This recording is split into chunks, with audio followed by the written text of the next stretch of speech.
Good morning and welcome to Early Exchange with Blessing Aiche, Femi Ayodele, Sam Oruoje, and Idahosa Osamanze. It's a national orientation agency. It's, as far as I'm concerned, very idle and unprofessional. If government says that subsidy is not in oil and government is not supposed to be paying subsidy in oil, energy or whatever kind of oil-based solution we will be looking at. Today we are conducting mining today. Solid minerals, as an example, is, in no disrespect to anybody, is abysmal. We definitely need improvements in those areas. Of course, there are infrastructural needs. This is Early Exchange, shaping policy, advancing development.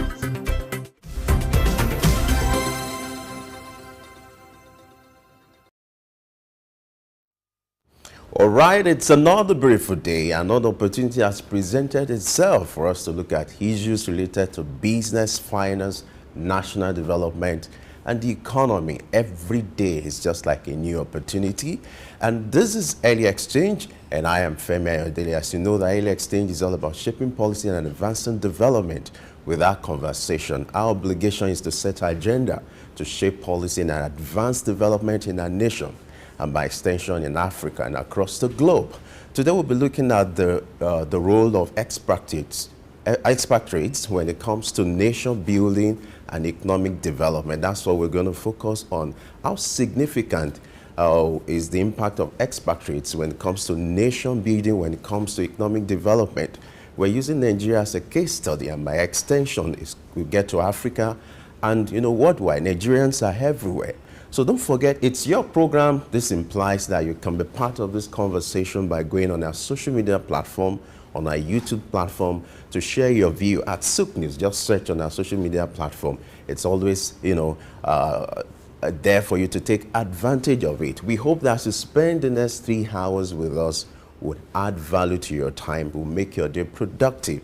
All right, let's go on a short break now. When we return, we'll kick off the show with news updates, and at this show, we'll be standing by to take us around the world with news updates. Stay with us. My name is Olatunji Shoti Miri. I'm a performing artist and, television radio presenter and a university lecturer, Unilag. Keep watching Souk News. Hello everyone, my name is Kenny Black, Africa's finest music comedian, and you're watching Souk News. If you're not watching Souk News, I pity you, but keep watching Souk News. Hello everyone, my name is Timmy Dakolo, and you're watching Souk News. Stay tuned. Hi, my name is Wisdom Oluwaseun Okoko, co-founder Orbit Africa Properties. I'm live at Souk News. Guys, keep watching Souk News for everything that concerns business, economy, politics, news. Souk News is your station. The National Theatre, Igomu, built during the military regime of Olusegun Obasanjo and finished in the time for the Second World Festival of Black Arts and Culture, FESTAC, in 1977. The theatre holds amazing treasures and memories. The artworks fill everyone with pride. The National Arts Theatre is visible from the motorway which connects Lagos Island and the mainland. The National Theatre is packed with the artworks of a legendary contemporary Nigerian artist, stained glass walls by Yusuf Grillo, sculptures and murals by Lamidi Fakeye, Erabo Emopai, and many others. It was put to full use for a month as one of the 4 venues of the Second World Black and African Festival of Arts and Culture, tagged FESTAC 77. The complex hosted 16,000 participants from 56 African countries and the diaspora in an unprecedented showcase of African music, fine art, literature, drama, dance, and religion. The National Art Theatre was built and designed by Techno Expert Stroll, a Bulgarian company mirroring the Palace of Culture and Sports in Varna, Bulgaria. Completed in 1976, the building is one of the largest and most beautiful of its kind on the African continent. It consists of a central hall with 5,000 seats, a collapsible stage that can be quickly rebuilt, a conference hall with 1,600 seats, 2 large exhibition halls, and 2 cinemas with 800 seats each.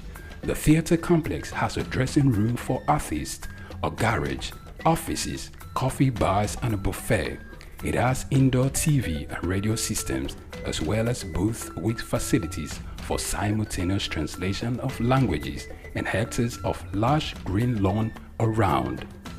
The majestic structure sits in Igomu like a quiet mountain, mesmerizing visitors and passers-by. The National Theatre, Souk Enlightenment, Tafawa Balewa Square, TBS. Tafawa Balewa Square was initially used as a horsing ground called Lagos Race Course. The edifice was constructed by General Yakubu Gowon in 1972 and named after Nigeria's first Prime Minister, Sir Tafawa Balewa. Tafawa Balewa Square is located at 45/57 Marse Bangboshe Street on Lagos Island, Lagos, and referred to as TBS. TBS is a 50,000-seater capacity venue and houses the Remembrance Arcade, the 26-story Independence House, which at a time was the country's tallest building. When Lagos served as the country's seat of government, the National Assembly Complex was within the TBS. Also in the square are the National Broadcasting Commission Office, the Nigerian Hydrological Services Agency Office, shopping centers, travel agencies, restaurants, car parking lots, and a bus terminal. Tafawa Balewa Square is adorned with beautiful statues of white horses and red eagles, symbols of strength and dignity. Her historic neighbors include the King's College and the Holy Cross Cathedral. Tafawa Balewa Square hosted some of the country's memorable events, such as the Independence Day in 1960, when Nigeria gained independence from Britain, the Armed Forces Remembrance Day, which is celebrated annually on January 15. The edifice is a national cultural asset. Tafawa Balewa Square, Souk Enlightenment.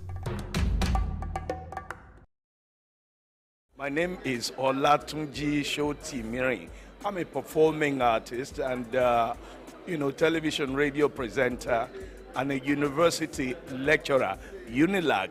Keep watching Souk News. Hello everyone, my name is Kenny Black, Africa's finest music comedian, and you're watching Souk News. If you're not watching Souk News, I pity you, but keep watching Souk News. Hello everyone, my name is Timidakolo and you're watching Souk News. Stay tuned. Hi, my name is Wisdom Oluwaseun Okoko, co-founder Orbit Africa Properties. I'm live at Souk News. Guys, keep watching Souk News. For everything that concerns business, economy, politics, news, Souk News is your station. Tafawa Balewa Square, TBS. Tafawa Balewa Square was initially used as a horsing ground called Lagos Race Course. The edifice was constructed by General Yakubu Gowon in 1972 and named after Nigeria's first Prime Minister, Sir Tafawa Balewa.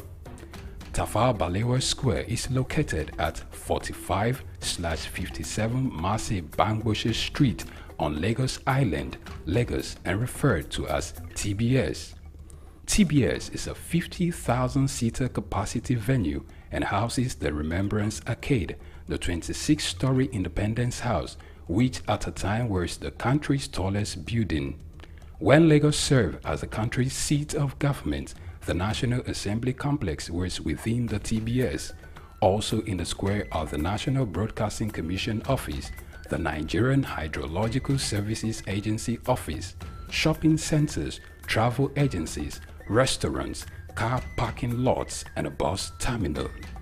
Tafawa Balewa Square is adorned with beautiful statues of white horses and red eagles, symbols of strength and dignity.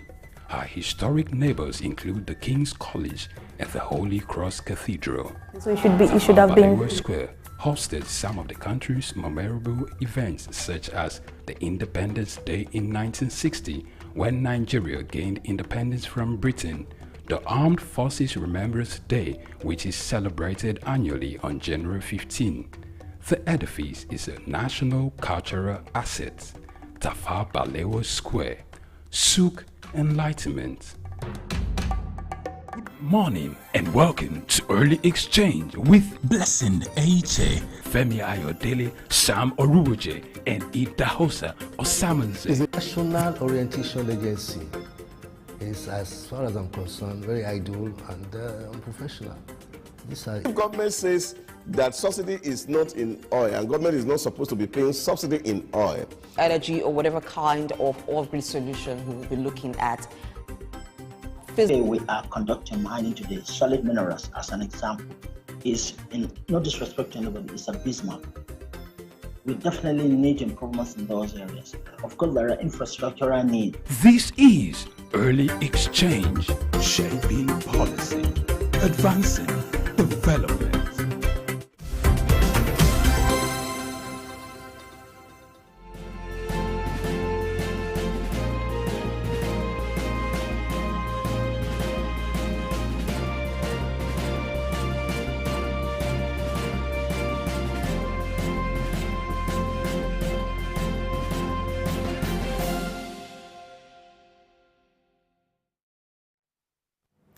Top of the morning to you and welcome to the morning news update on Souk News. I'm Adesoa Iromoseli. In the news, TED Fund donates over 2 billion naira to boost education in Ogun State. CBN suspends processing fees on large cash deposits to encourage electronic transactions. West African leaders gather in Abuja to address political crisis and security threats. Argentina hosts summit in solidarity with Ukraine's conflict with Russia.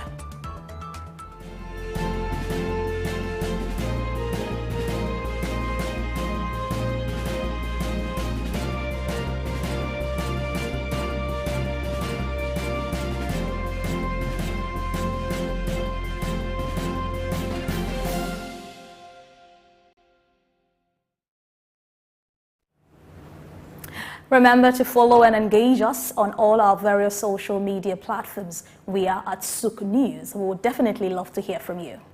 We start from the education sector, where the Tertiary Education Trust Fund, TED Fund, has made significant donations totaling over 2 billion naira to educational institutions in Ogun State. These institutions, which include the Federal University of Agriculture, Abeokuta, Tai Sholari College of Education, and the Federal College of Education, received projects such as classrooms, office complexes, an e-library, information centers, a student guidance and counseling center, and a 250-seater auditorium. The chairman of the Senate Appropriation Committee, Senator Olamilekon Adeola, announced that the committee has commissioned 76 TED Fund-sponsored projects in 17 institutions across 11 states. Away from that, the federal government has said that the integration of HIV and non-communicable diseases would bring Nigeria much closer to achieving the Sustainable Development Goal and universal health coverage. Special Advisor to the President on Health, Dr. Salma Anaskolo, who made this known at the maiden edition of the annual Public Health Initiative Symposium in Abuja. Speaking on the theme, integrating non-communicable diseases in HIV to ensure long and quality lives for persons living with HIV in Abuja. He noted that the integration would help reduce the burden of non-communicable diseases among Nigerians. And we move to monetary issues. The Central Bank of Nigeria has reassured the public that Nigerian banks are financially strong. The statement comes in response to media reports suggesting that some deposit money banks failed the CBN's capital adequacy ratio for international authorization.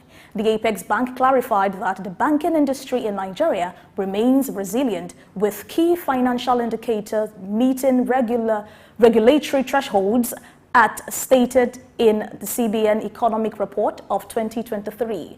CBN added that the bank is actively engaging with stakeholders to maintain confidence in the Nigerian financial sector, and the public is urged to disregard any contrary media report.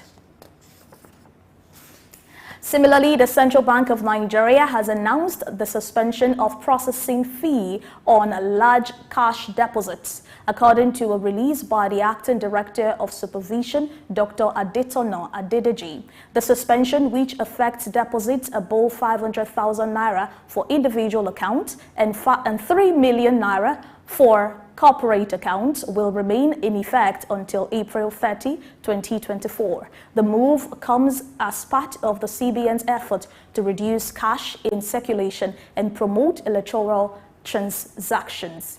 For the corporate accounts, deposits money banks were charging 5% processing fee for withdrawals and 3% processing fee for lodgements above 3 billion naira. However, with the new directive, all financial institutions regulated by CBN are required to accept cash deposits from the public without any charges. In the same vein, the International Monetary Fund, IMF, has advised the Central Bank of Nigeria, CBN, to raise interest rates in order to address the high inflation rate in the country. IMF's Director of Communications, Julie Kozak, who gave this advice, emphasized the urgency of tackling the rising inflation, which reached over 27% on a year-on-year basis in October.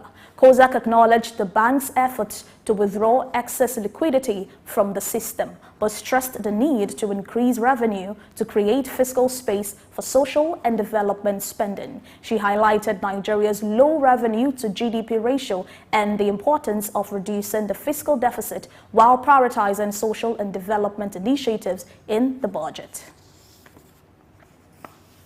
Away from that, the Transmission Company of Nigeria says outdated and weak infrastructure are some of the major challenges facing the delivery of adequate electricity to the Nigerian population. According to the company, TCN can only transmit 62% of the electricity generated in the country, leaving a significant gap between supply and demand. Additionally, the company is regularly targeted by vandals who steal valuable equipment, causing major disruptions and financial losses. TCN therefore called on the media and the public to raise awareness about the consequences of vandalism and the importance of protecting critical infrastructure. We'll take a breather now and return with more stories. Stay with us.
Glad to know you're still with us. The Commissioner of Police in Enugu State, Mr. Kanayo Uziegbu, says the force has recovered locally made arms and ammunition from suspects. He added that the suspects were also found to have used ATM cards to scam bank customers by swapping their genuine cards with fake ones, and 4 suspects arrested in connection with these recoveries. while stressing the commitment of the police force to maintaining maximum security and law enforcement, particularly during the festive season. The first urged citizens to remain law-abiding, vigilant, and to provide credible information to help rid the state of criminals. Away from Nigeria, Kenya is experiencing significant power blackout since Sunday evening, causing widespread disruptions across the country. This outage marks the third nationwide power failure in 3 months, prompting the Minister of Transport, Kim Chumba Mukomen, to call for an investigation into possible acts of sabotage and cover-up. The blackout, which began at 8 p.m., affected essential facilities, including Nairobi's main airport, a vital transport hub connecting East Africa to the rest of the world. Kenya Power, the state-run utility, attributed the blackout to a system disturbance and assured the public that technicians were working to address the issue. Moving on, West African leaders have convened in Abuja to address the deepening political crisis, rising jihadist threats in the Sahel, and concerns over leadership within the region. One of the key issues on the agenda was the political crisis in Niger, with a commission established to engage with the ruling CNSP and determine the condition for lifting sanctions. The committee, comprised of heads of states from Togo, Sierra Leone, Benin, aim to agree on a roadmap for a short transition, establish transitional organs, and facilitate the creation of a monitoring mechanism to ensure the swift restoration of constitutional order. And to the Middle East, the United Arab Emirates, leading the COP28 climate, has urged countries to decrease their use of fossil fuels in order to achieve close to net zero emission by mid-21st century. The objective of the proposed plan is to limit global temperature rise to below 1.5 degrees Celsius by implementing a fair and orderly reduction of fossil fuels consumption. The plan also emphasizes the need to rapidly phase out coal and impose restrictions on new power generation. And on a final note, following discussions between President Volodymyr Zelensky of Ukraine and Argentina's newly appointed President Javier Milei, it has been confirmed that Argentina will host a summit with Latin American leaders in the near future. The main objective of this summit is for President Zelensky to rally support for countries in the global south as Ukraine continues to face challenges and tensions in its conflict with Russia. The meeting between the two presidents took place in Buenos Aires, where they likely discussed the details and agenda of the upcoming summit. And that's all we can take today on Morning News Update. Stay tuned for more analysis on Early Exchange. I'm Adesua Eramoseli. Many thanks for watching.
Good morning and welcome to Early Exchange with Blessing Aiche, Femi Ayodele, Sam Orubuje, and Idahosa Osamanze. It's a national orientation agency.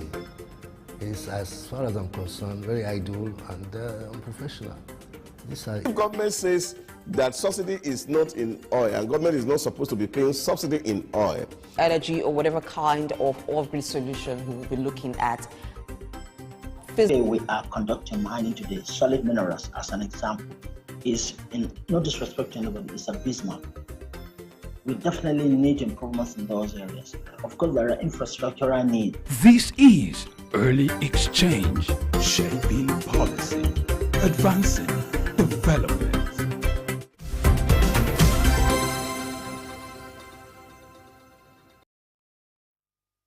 All right, glad to know you're still there with us. Adesua, thank you very much for that news update. Indeed, you took us around the world with news update. It's still Early Exchange, and interestingly, Blessing is here. Blessing, how are you today? I'm fine. Femi, good morning. Yeah, good morning. It's a beautiful day. Of course, it always is here You know, in Early Exchange. Christmas is almost here. It is almost here, and I Yeah. like to feel it. I like to look it No, as well. there's something about Christmas, you know, you just have this special feeling, there's this excitement, you know, Yes. around the season, you know, the busy activities, you know, that makes Christmas special than any other season, you know. It's a very special one because even the weather agrees with celebration. Yeah. It's just in the air. And that's why people can tell you, I can feel Christmas, I can smell Christmas, things like that. And you have loved ones returning. So there's a lot of merriment, lots of bonding, friendship to celebrate. It's just a festive season that works out well in all areas. The only thing is that things become more expensive during the season, but otherwise it's a special one. It's always a good time, you know. I always look forward to it, and so Christmas is almost here. I do too. Look forward to Christmas. So let's see how it goes. And for viewers, you know, just to let you know that we're going to have a special broadcast for you on Christmas Day. So you just want to know what we have in preparation for you, don't worry. We'll let you know. The details will be on our social media platform. Let's go on a short break now. When we return, we will have our news analysis proper. Stay with us.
My name is Olatunji Shoti Mirin. I'm a performing artist and, you know, television radio presenter and a university lecturer, Unilag. Keep watching Sook News. Hello everyone, my name is Kenny Black, Africa's finest music comedian, and you're watching Sook News. If you're not watching Sook News, I pity you, but keep watching Sook News. Hello everyone, my name is Timmy Dakolo and you're watching Sook News. Stay tuned. Hi, my name is Wisdom Oluwaseun Okoko, co-founder Orbit Africa Properties. I'm live at Sook News. Guys, keep watching Sook News for everything that concerns business, economy, politics, news. Sook News is your station. The Three Wise Men. Iconic sculptures and statues adorn major metropolitan cities of the world. In Lagos, Nigeria, the statue of three men designed to depict the state's cultural heritage and to usher in visitors and tourists into the ever-accommodating center of excellence is in no doubt an astounding work of art. originally built under the administration of Colonel Raji Rasaki, designed by Bodu Shodende in 1991, and standing over 12 feet high, referred to as Agba Meta or Aro Meta. The three sculptured chiefs were placed along the Lagos-Ibadan toll gate to welcome people coming into Lagos State. The statue called the Three Wise Men by many has become a major signature for the state. Three white-capped chiefs clad in white wrappers, knotted across their shoulders and with clenched right fists are shown in the artwork. The images fascinate and create impressions in the minds of visitors coming into the state, captivating the attention of visitors who look with keen interest, pondering on the messages which the posture of the engraved images signifies. The Three Wise Men has been relocated thrice from its original position at Ojodu Berger end of Lagos-Ibadan Expressway to Magodo area before its final relocation to its present site at Olowopopo Drive.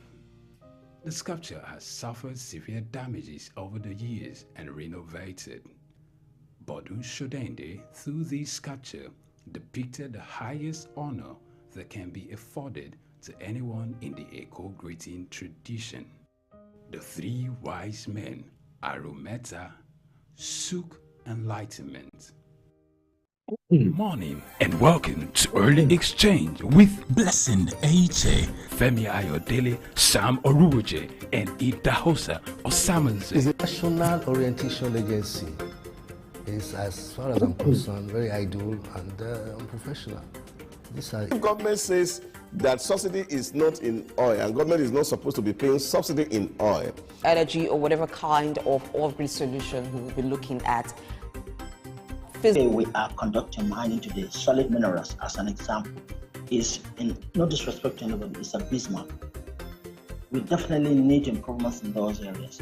Of course, there are infrastructural needs. This is Early Exchange, shaping policy, advancing development.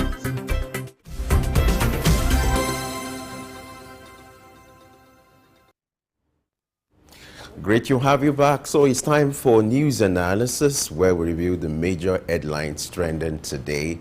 And we're starting with the education sector, where TED Fund has donated over 2 billion naira to boost education in Ogun State. TED Fund is a special funding scheme created by the federal government to sponsor, education-related projects and activities that has to do with public institutions, government-owned tertiary institutions, colleges of education. And this time around, the news has to be with the tertiary institutions in Ogun State. Blessing, TED Fund, is a special scheme created by the federal government to help, sponsor projects, activities that are related to government-owned universities, colleges of education, and all that. And over the years, it's been living up to expectations. The idea is just for them to sponsor some project like this one. The case study here is Ogun State, the tertiary institutions in Ogun State, projects like lecture theaters, auditorium, lab, and so about several projects were sponsored by this. And so this is just to complement some of the facilities that are available in these tertiary institutions. You agree with me now? Most of these institutions, they are struggling when it comes to IG and when it comes to funding. And that's why TED Fund is being created. It's a special scheme by the federal government to augment for, the shortfall that may arise when it comes to funding projects and activities in tertiary institutions. But let me see the opinion of the wise man. He joins us all the way from Rwanda, Dr. Idahosa Osamanze. Glad to have you join us this morning. good morning, Femi. Good morning, Blessing, dear viewers. Good morning. So how is Rwanda today? Actually, Casablanca, not Rwanda. Okay, I hope you can hear me. Okay, let's get started. Let's look at the TED Fund story.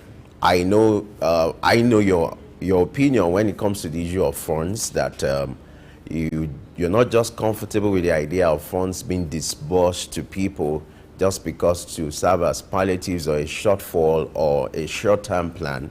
But this time around, the TED fund is coming in form of projects. No money is exchanging hands.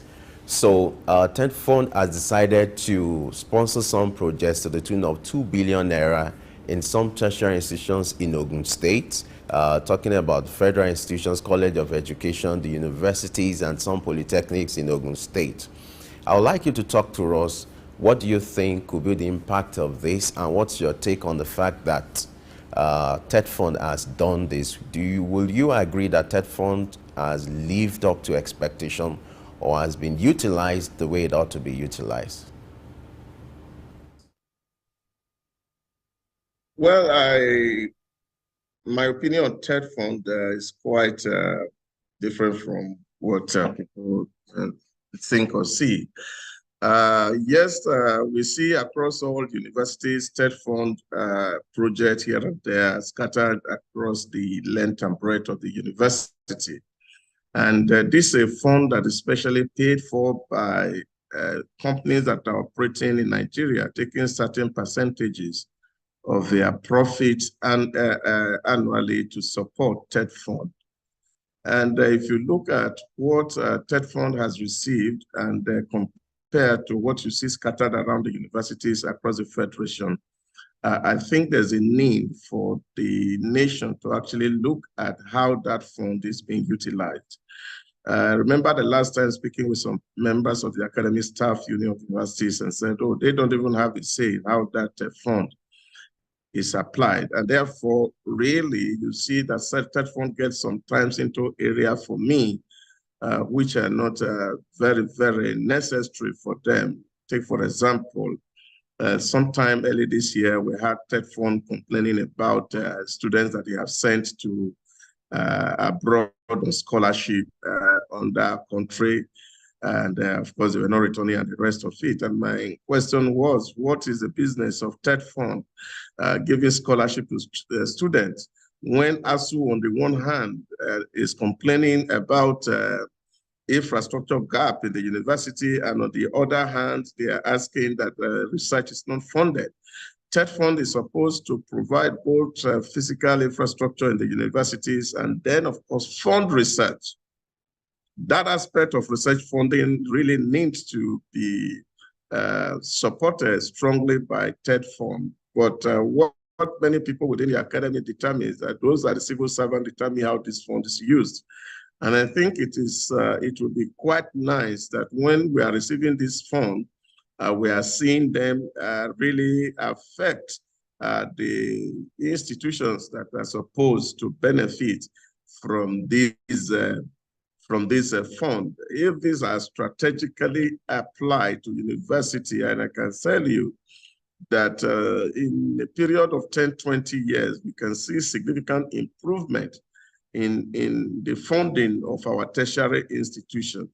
At the last count, I looked at it between 2014 to 2022, TED Fund has received well over 6 trillion naira from this funding. And you look at it at how it's been disbursed just at the whims and caprices of those who are administering it from the TED Fund civil service structure, maybe aligning with some university administrator. I think it had to be more strategic so that we look at university and look at what are the infrastructure gaps that is actually really needed in terms of just building theater or not. Is that what the school needs? We must do much more than that. I always keep insisting that the size of the labor force that the Nigerian industry needed, of course, who are contributing this force, need to be put into consideration in terms of talking about expansion or structure building, which of course is not providing us the requisite education for our children that makes them employable. And I think that is in the area where I want to look at the disbursement. I look at what is being meant for and see what is being provided and what is being constructed at par, or they meet each other. So for me, really, TED fund need to be more strategic in terms of disbursement and not just throwing money here and there in the name that money is being spent. And I think they need to be even more accountable, that the nation need to know how this money is spent, who gets what, when, and how.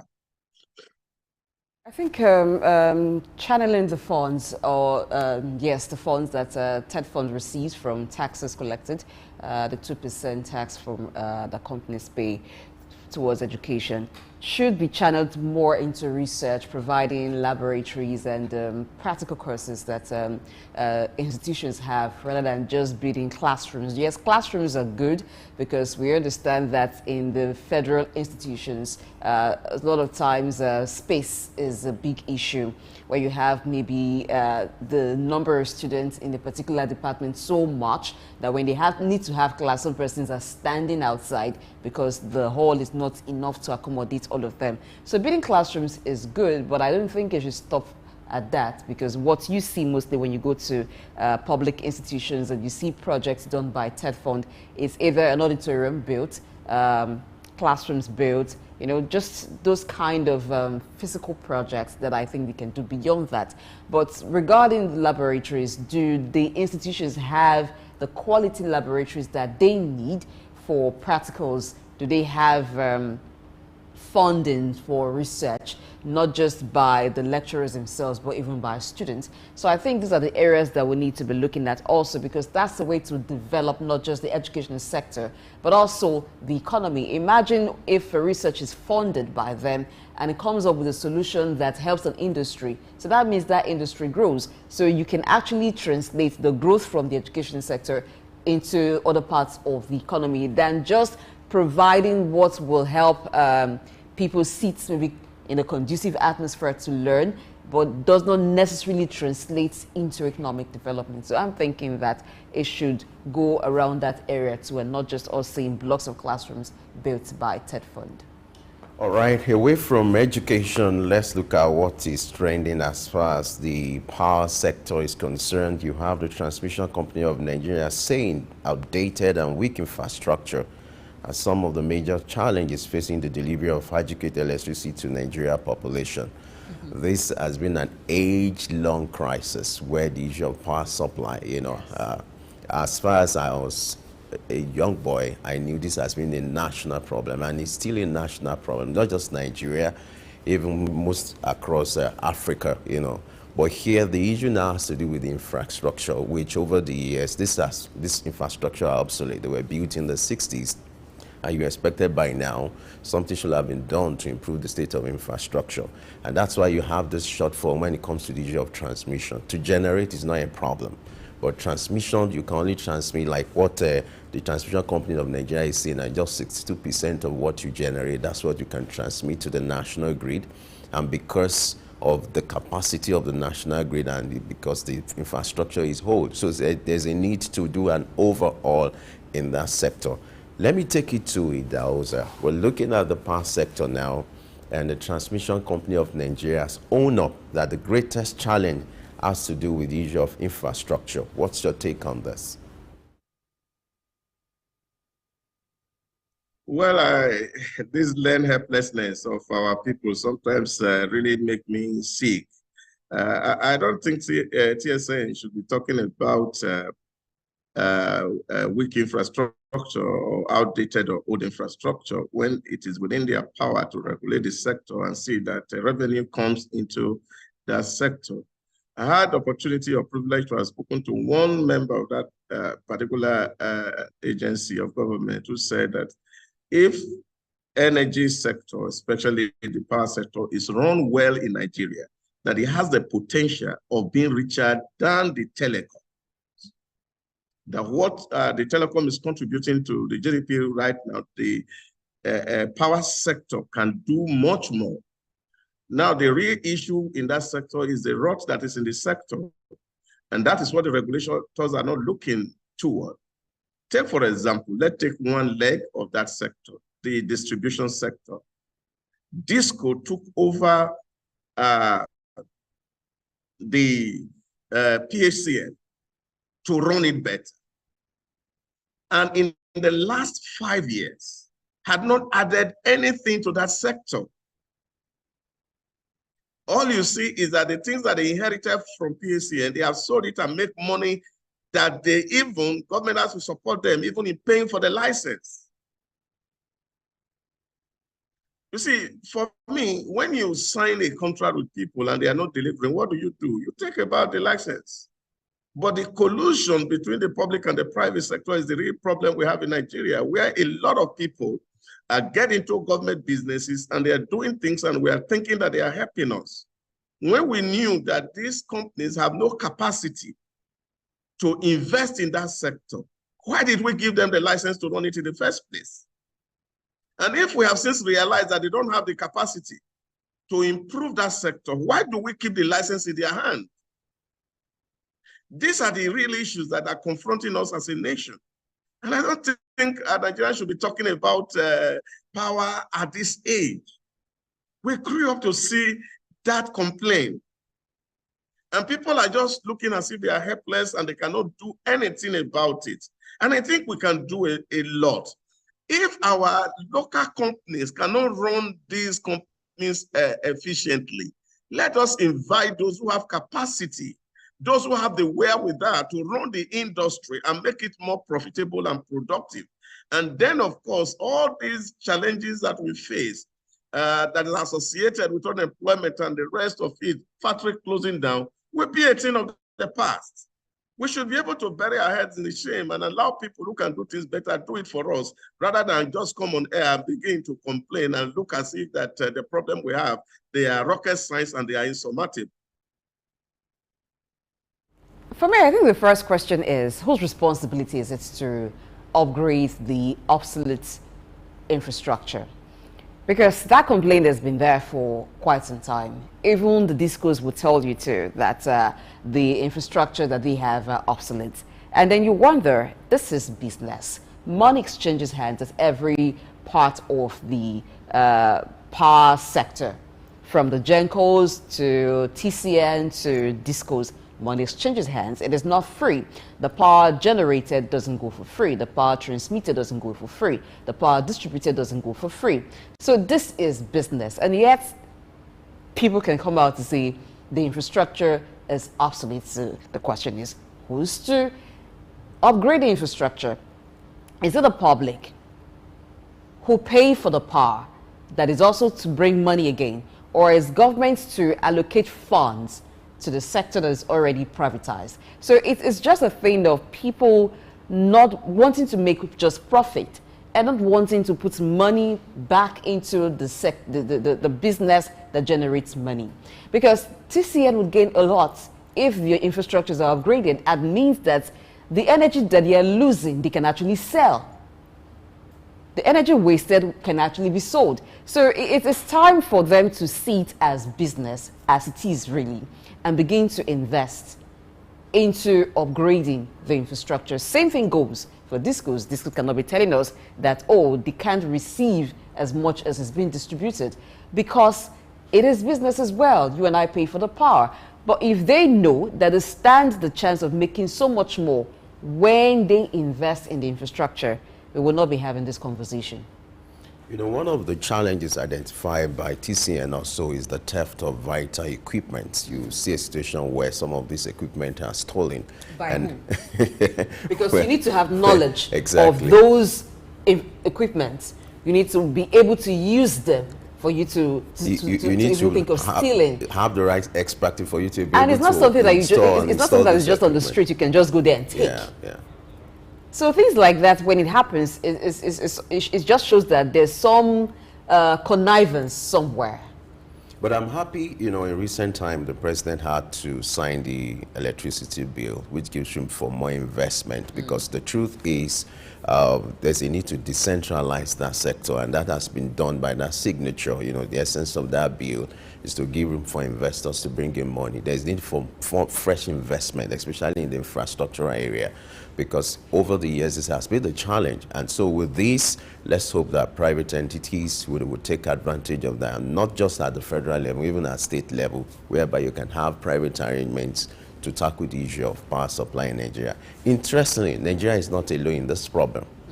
The next story is also about Kenya experiencing a power outage. You could say it's an African problem. I don't want to believe it's an African problem because it gives the impression that Africans, we can't solve our problems. No, but it's more of a systemic problem, you know, maybe attitudinal problem, the way we manage our assets, especially when it's federal government-owned assets. People have this attitude that, yeah, it doesn't belong to me. That sense of belonging is not there. And so the same thing is happening in Kenya now. Since Sunday, they were experiencing nationwide power outage, and it's been causing chaos in that industry due to the fact that some sensitive materials, you know, what they call possible act of sabotage and cover-up, you know, it's been a challenge. It's the same thing we're talking about Yeah. here, connivance. Because at that level, there are things that you can say, oh, people steal. Even for vandalism to happen, it also needs to have the cooperation of those who were put there to protect it for it to happen. Let me take it to Idauza. You know, we talked about the Nigerian example. Interestingly, the same thing is happening in Kenya as we speak. They've experienced national power failure in the last 3 months, you know, almost like 3 times. What does it suggest about the system and what African leaders need to do to improve when it comes to national assets and improve anything that has to do with our national or collective responsibility? And what does this also portend about sense of leadership, sense of responsibility when it comes to leadership? Yeah, there's no doubt that African nation had a problem greatly with leadership, which is, of course, the biggest challenge that the continent faces, especially the way politics is played. It's like a zero-sum game type of politics. And that's a bigger problem for the entire African region. And that's why we're not seeing so much progress, especially in the area of infrastructure development. Even when nature has blessed us with so much abundance that we really have no business saying we're looking for energy or power or anything.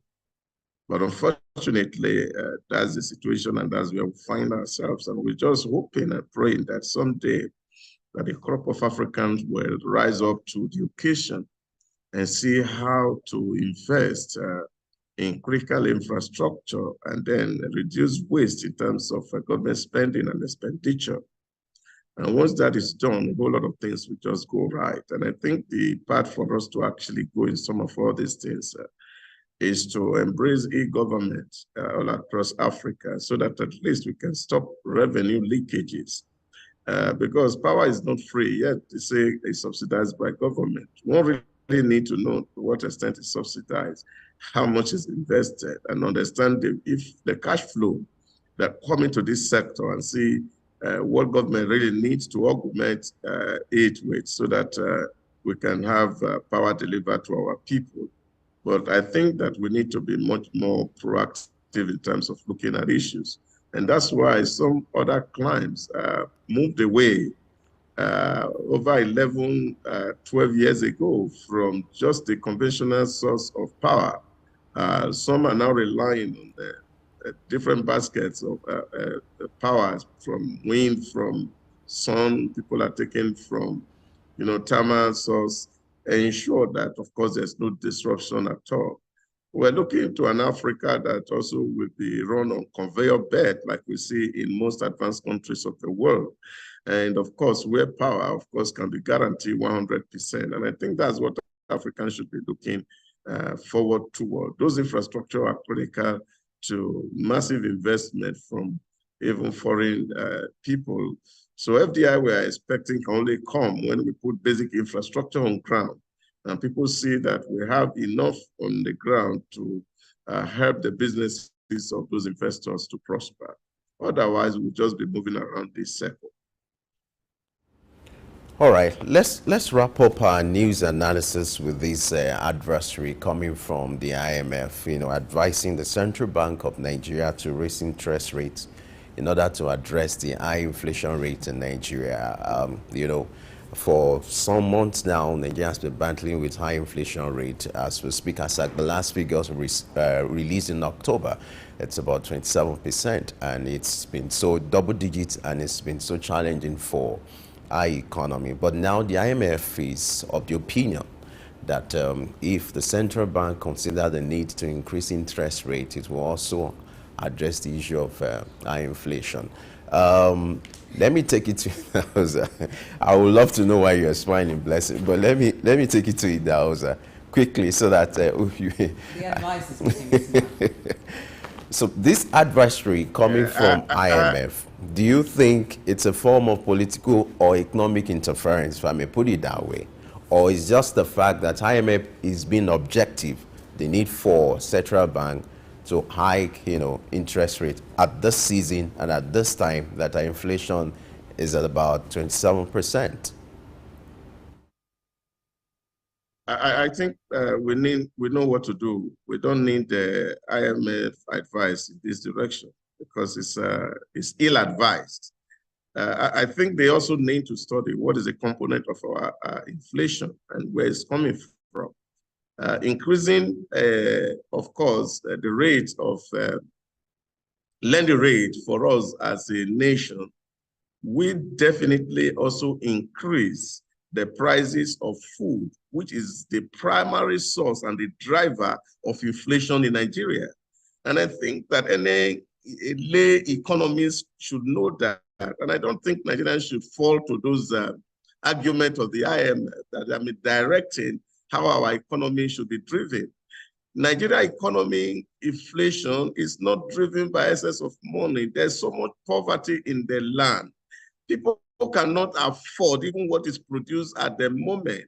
And then the size of the market is becoming smaller and smaller, and you are asking that banks should increase rates. And if you increase rate, what does that mean? It means, of course, you are increasing the price and making more poor people in Nigeria. That is not the route to go. As a matter of fact, Nigerians should be looking at reducing interest rates and making it lower, even making it to 1 digit. That is the only way we can drive this economy. That Bretton Woods economics for me is dead on arrival. It cannot help. It will only worsen the situation where we find ourselves as a people, and we must be wary of this IMF concern about us. They should face their own economy. America is having issues with inflation. They should speak to their economy. They should speak to Western economy. They are also having more problems that we are having, and they should leave us alone and allow us to solve our problem our own way. Yes. Could that be the reason why you were laughing? I was laughing because it's going to be counterproductive. Because one, it will increase borrowing cost. And you do know that the commercial banks is one place where businesses turn to source capital. So it means that sourcing capital is going to be more expensive. If you source your capital at an expensive rate, you transfer that cost to the end user or to the customer. So at the end of the day, you're trying to solve one problem, but you're creating more problems. So it's going to be really counterproductive. In other climes, where the cost of inflation may not be food, may not be as it is here, you could say, let's do that. Maybe those whose inflation is just around maybe 10%, but ours is really, really high, 27%. So if you want to do that, it's going to have, the ripple effects it will have will be very, very negative. So I don't think IMF thought that through to even give that advice. Now, if they did think that through, it then puts a question on the motive. Unfortunately, we just have to wrap up this news analysis now. Let me say a big thank you to Dr. Idahosa for your intervention and your contribution. Thank you so much for being always there.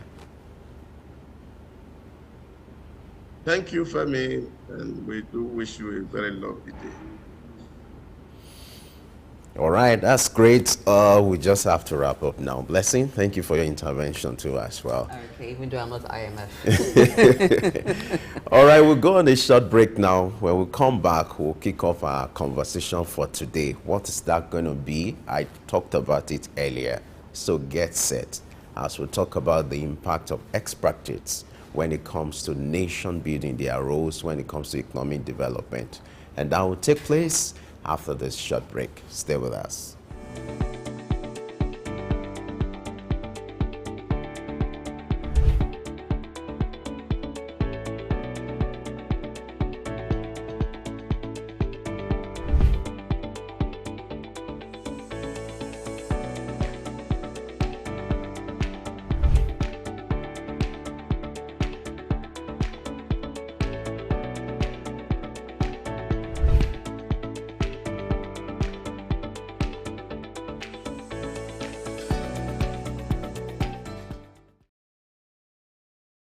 My name is Olatunji Shoti. I'm a performing artist and, television radio presenter and a university lecturer, Unilag. Keep watching Sook News. Hello everyone, my name is Kenny Black, Africa's finest music comedian, and you're watching Sook News. If you're not watching Sook News, I pity you, but keep watching Sook News. Hello everyone, my name is Timidakolo and you're watching Sook News. Stay tuned. Hi, my name is Wisdom Oluwaseun Okoko, co-founder Orbit Africa Properties. I'm live at Sook News. Guys, keep watching Sook News. For everything that concerns business, economy, politics, news, Sook News is your station.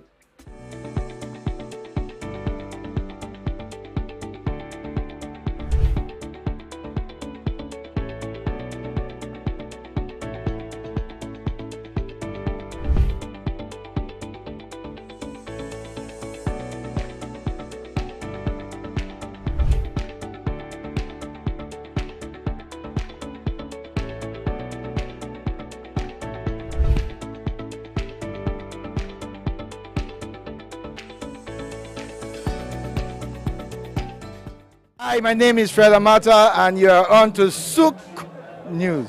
If you are watching this channel for the first time, make sure you continue to watch it because this is Sook News. Shout out to Sook News. Actually, I don't know. I really enjoyed the little moment I spent with you, and I think with more of this. Sook News. Here's the Sook News who had the courage to transcend a locked-off camera and actually have a conversation with a human being. It's a pleasure, Sook News. Thank you very much. My name is Olatunji Shoti. I'm a performing artist and, television radio presenter and a university lecturer, Unilag. Keep watching Sook News. Hello everyone, my name is Kenny Black, Africa's finest music comedian, and you're watching Sook News. If you're not watching Sook News, I pity you, but keep watching Sook News. Hello everyone, my name is Timidakolo and you're watching Sook News. Stay tuned. Hi, my name is Wisdom Oluwaseun Okoko, co-founder Orbit Africa Properties. I'm live at Sook News. Guys, keep watching Sook News. For everything that concerns business, economy, politics, news, Sook News is your station.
My name is Olatunji Shoti.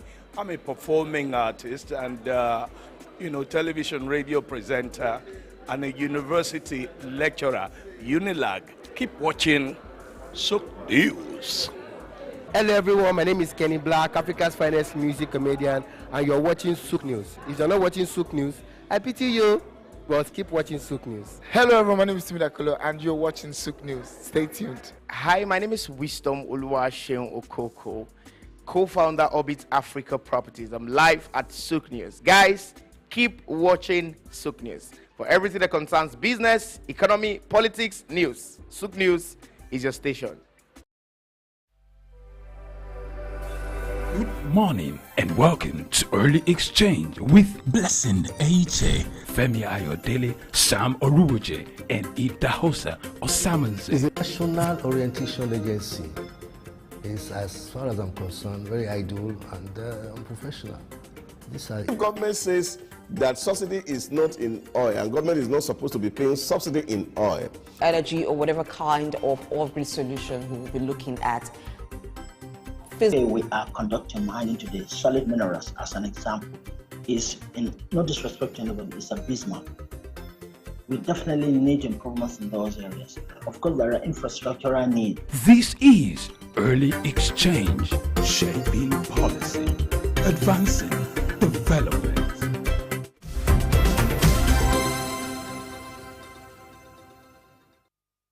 Right, it's the early exchange. If you're just joining us, the truth is you're in the right place at the right time, because we're about delving into our major story for today, our big conversation for today, which is to look at the role of expatriates when it comes to nation building and economic development. You know, as at the last statistics that was taken in the year 2020, you have about 1.3 million international, expatriates in Nigeria. And by the time you look at the figure in 2023, it must have multiplied. So you have more people coming to the Nigerian space for economic reasons, for several reasons. What are these reasons? These are things we're going to look at. You know, as much as Nigerians, they want to travel abroad, they want to japa, there are some other people who are also interested in coming here because of the resources we have here, the huge resources, economic resources, for political reasons, for business reasons. These are all the reasons we're going to look at today. We're going to look at the impact it has made on the Nigeria economy, what has been the status quo, and what should be done to ensure that we take advantage of having expatriates around us. What has been the impact on our labor force? These are issues we're going to look at as we, join our guest shortly. Blessing. The observation is in recent times you have more foreigners coming into Nigeria for several reasons. Some for economic reasons, for business reasons. These are expatriates.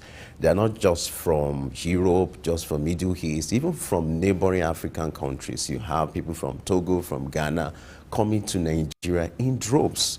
And the interesting thing about the Nigerian space is we are blessed when it comes to economic resources, natural resources, mineral resources, financial reasons, everything. We are just blessed.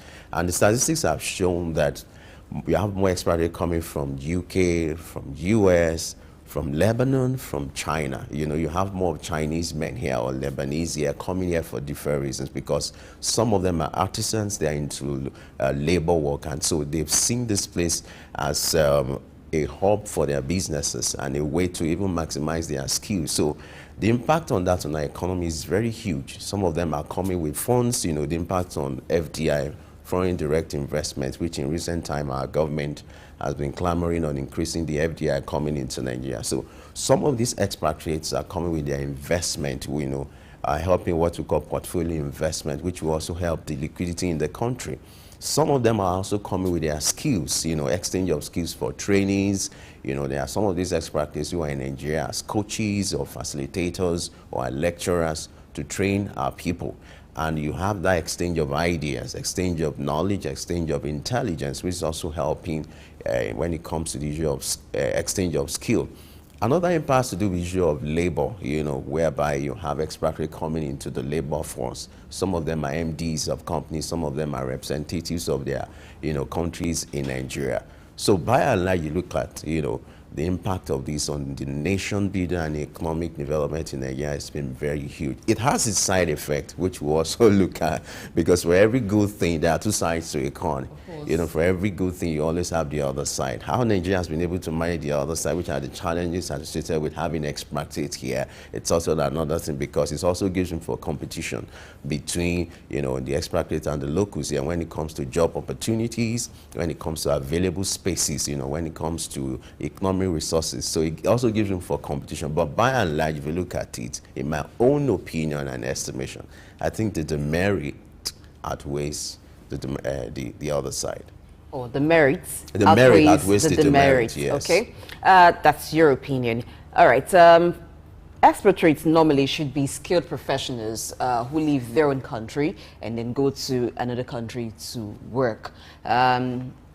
You're right in saying that there's been an influx of expatriates into Nigeria from different countries and for different purposes. By that I mean different sectors. You have those who are artisans, you have those who I want to refer to as very skilled professionals in certain areas. Now, the reason you have expatriates mainly sometimes is because you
Good morning and welcome to Early Exchange with Blessing Aiche, Femi Ayodele, Sam Oruwoje, and Idahosa Osamaze. It's a national orientation agency.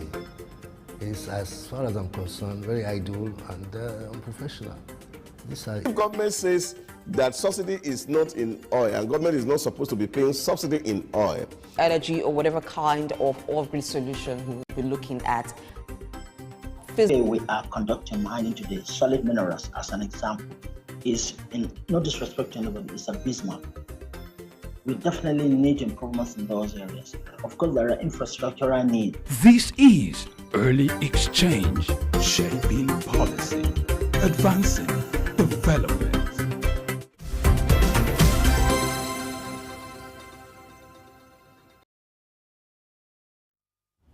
all right, it's still Early Exchange, and our focus today is to look at the roles of expatriates when it comes to nation building and when it comes to economic development. Some of them are in Nigeria for several reasons. Statistics have shown that we have more expatriates coming to Nigeria from US, from UK, from Lebanon, from China, from India, and these people are coming for several reasons. These are things we're going to look at. Blessing, you were talking about, some of the reasons why these people are in Nigeria. Yes, one of them is skills gap. When there is skills gap in certain areas, you may have influx of expatriates. They may be demanded for to fill that area. And two, when the workforce is not enough to attend to the public, so you may have openings there, and that may include bringing other persons from countries you feel they have enough or willing to move, maybe because they'll be paid higher wages, just like what some Nigerians or some countries are doing, going to other countries from developing nations to developed nations that need more skilled persons. So those are some of the reasons why you have expatriates in countries. But it has gone beyond just skills gap to sometimes preference. There is sometimes the notion that those from a particular country can handle a particular job better. For artisans now in Nigeria, and you have you have people coming from maybe Togo and Ghana doing some kinds of artisanal job, and in fact, they are becoming the preference now. They're becoming the preference because it is perceived that maybe they pay more attention to detail, they're more dedicated to those kind of jobs, so there is demand for them. So once that demand is there, you have more people from countries like that coming in to fill that gap. Ideally, when you have expatriates, the hope of those who hire expatriates is that over time there'll be knowledge transfer to the locals, and so you may not have to bring in more expatriates. But we don't get to see that happen really as it should be. And once you bring in an expatriate, in a lot of cases, you pay them higher, except when they're moving from developing countries to developed nations. And so that's where you get the disparity, that sometimes they're not even paid as high as the citizens of that country. But in this side of the world, the reverse is the case. You pay expatriates higher than you would pay the locals. So in a way, it drives the it results to wage inflation, because by the time the locals get to know what you pay the expatriates, they begin to demand for higher wage. So the knowledge transfer that you're hoping on, that over time we'll get to have this, does not really even happen. And then the perception that the expatriates are more skilled or better skilled sometimes is also not right. And that has become a debate. People begin to ask, we have expatriates in different sectors, particularly in the oil and gas sector, for technical areas, leadership, because you have multinationals. And so when you have the multinationals, a lot of times they want to have their own people take up leadership roles. And it's like the positions given to the locals are not satisfying. It looks relegating, sort of like, why are we giving those roles to fill? We can also handle those roles at the upper echelon and other parts, other aspects. So it's become a debate. People asking, is it really a thing of expertise? Is it really a thing of, we don't have more people here to handle it? Or it has now become an issue of preference and other issues that may be attached to it? I think it's more of a systemic problem, the fact that anything that comes from abroad, we seem to have preference for it, you know. If Including anything, the human beings. Yeah. Because we have this perception here that because of their environment, they have better expertise, they have better exposure, and maybe the issue of technology as well, because they're exposed to better technology and better environment. So there seems to be that preference. But what that is also doing to us is the fact that we've relegated our people, our locals, who somehow they are still competent. In fact, they can be more competent. If I'm aware of some companies who will not allow a local or a Nigerian to head, you know, a leadership position in their company. Some of these companies, no matter how good, some of these companies are in Nigeria that they prefer their own expatriates or foreigners to be the MD or the executive director of those companies. And then this has gone over the years. Even some Chinese or Lebanese companies too, you know, they just prefer their own to be there. And that's why you see this disparity when it comes to wages, when it comes to preference, because we've allowed it over the years. A friend of mine will always say, whatever you allow will always grow into existence. And in fact, will always become a systemic problem over the years. So this has been this preference for expat. And that's why they keep coming here in droves. The last time I visited the airport, I did a survey because I like to do survey by participation or observation. And with the last time I did it, I discovered the number of foreigners coming into Nigeria, they're just huge. Why Nigerians are eager to go out, you know, to do jackpot thing and all that, you know, but they are also eager to be in Nigeria. It seems to me that what they see, we don't see it. Maybe because we live here, we are so familiar with this thing or this environment that some of the opportunities we don't see the way they see. But because they are investors, they are entrepreneurs, they are expatriates, they see what we don't see, and they are coming here in droves every day. If I do a survey, visit the airport, the number of people coming in, and if you look at these countries, they are of interest. For instance, China. Some of these guys, they are into artisan and into manufacturing sector. Some of the manufacturing sectors you see in Nigeria. In fact, let me give you a good example. Dangote Refinery, you have more of expertise working there than the locals, even though there's a percentage or preference given to locals. But because of their expertise needed and because of their attitude to work, you know, the attention to details, some of these things are being considered to be, have been preferred by some of these CEOs. You agree with me that a sensitive world like working in a refinery is not just a place where you can be nonchalant about work or nonchalant about, but these people over time have shown that they are capable, they are trustworthy, you can rely on them because of their experts, so they are preferred. So you see more of these Chinese, you know, experts coming to this refinery. A good example is that of Dangote Refinery. You know, some of them coming from China, Lebanon, coming from UK. Oil and gas, you have oil and gas, more of them, and even gas. the manufacturing sector. So you have a host of these foreigners coming into Nigerian space.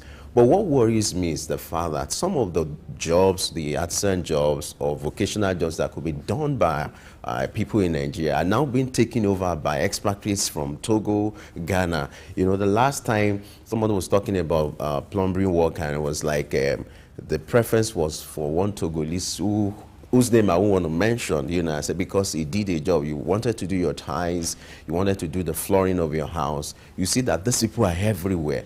And another challenge is they are not being regulated. In fact, when it comes to data, it's another problem. We don't have, maybe officially, like the figure that we talked about now that was released in 2020, you have 1.3 million, you know, foreigners coming into Nigeria. We've not updated that data. As at 2023, you know, it must have grown.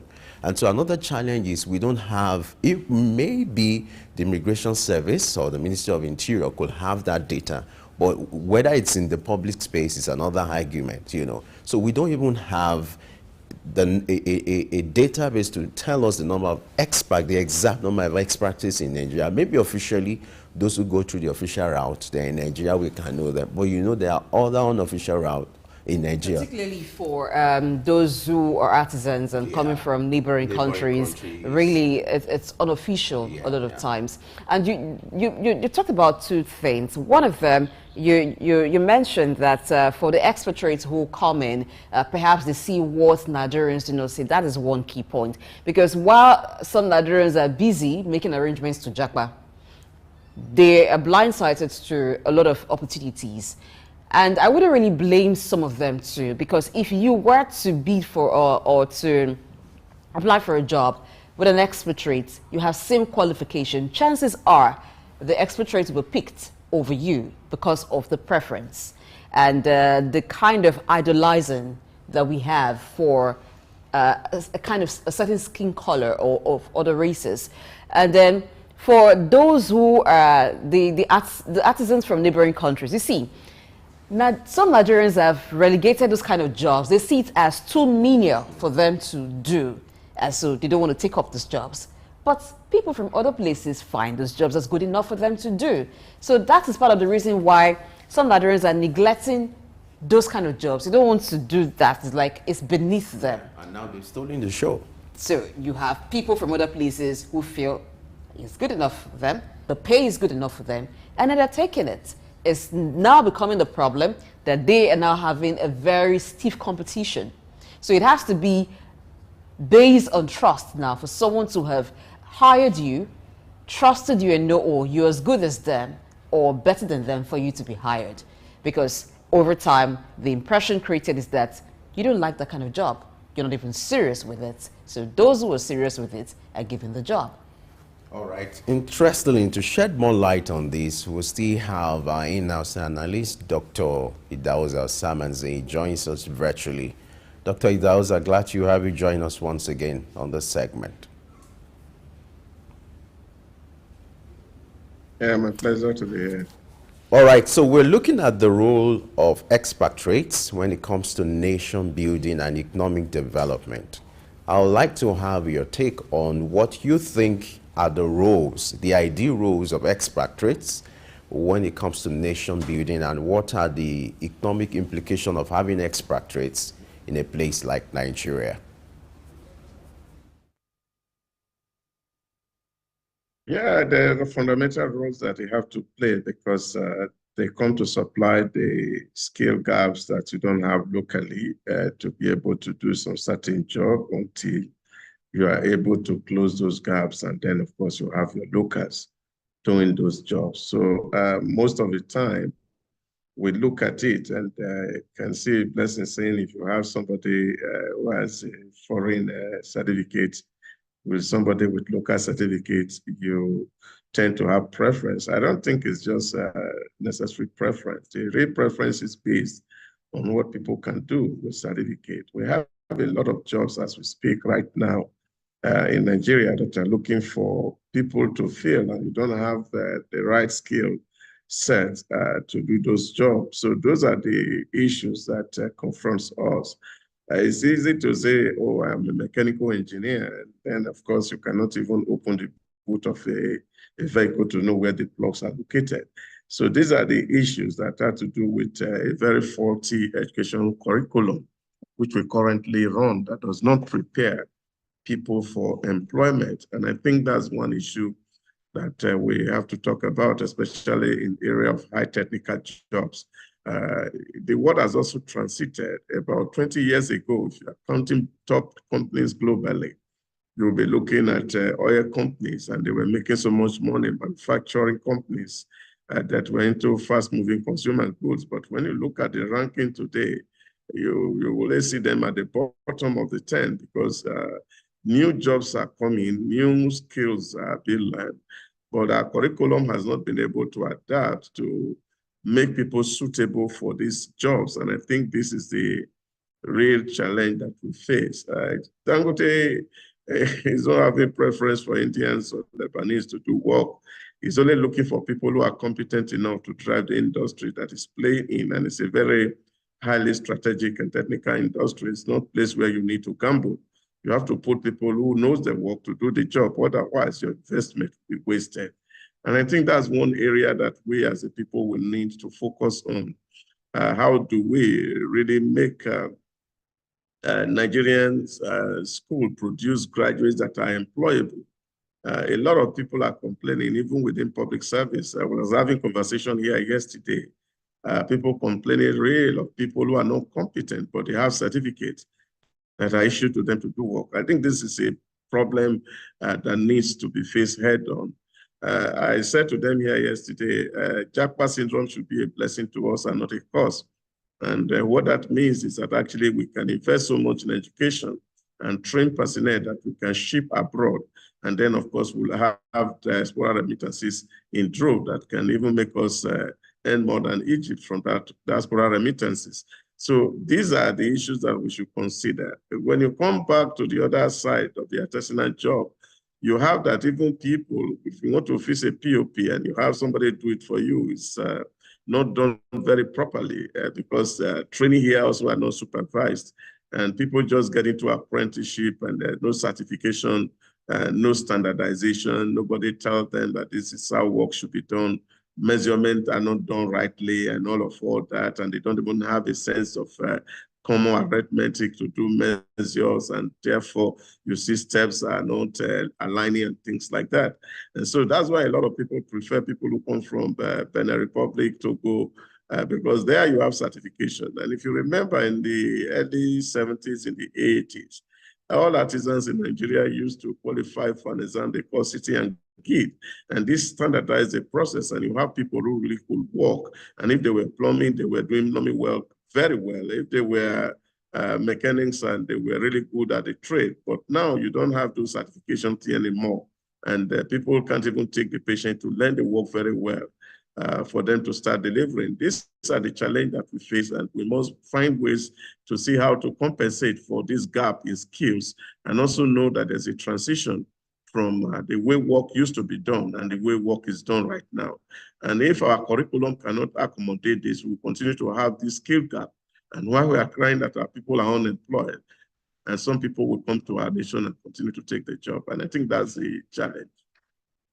Okay, one of the benefits of having expatriates should be knowledge transfer and skills development.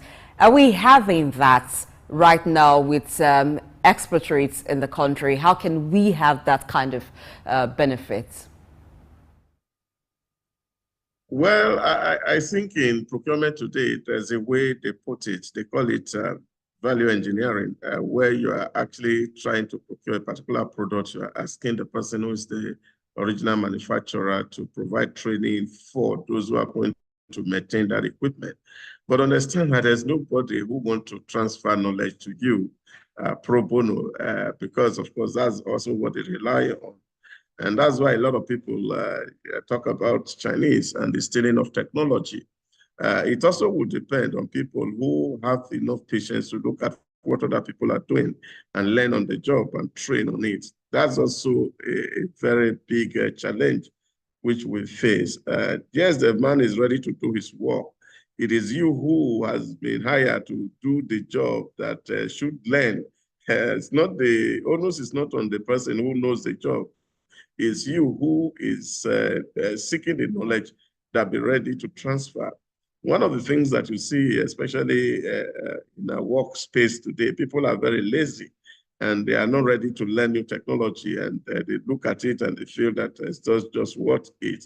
And as long as you get your salary at the end of the month, it's okay.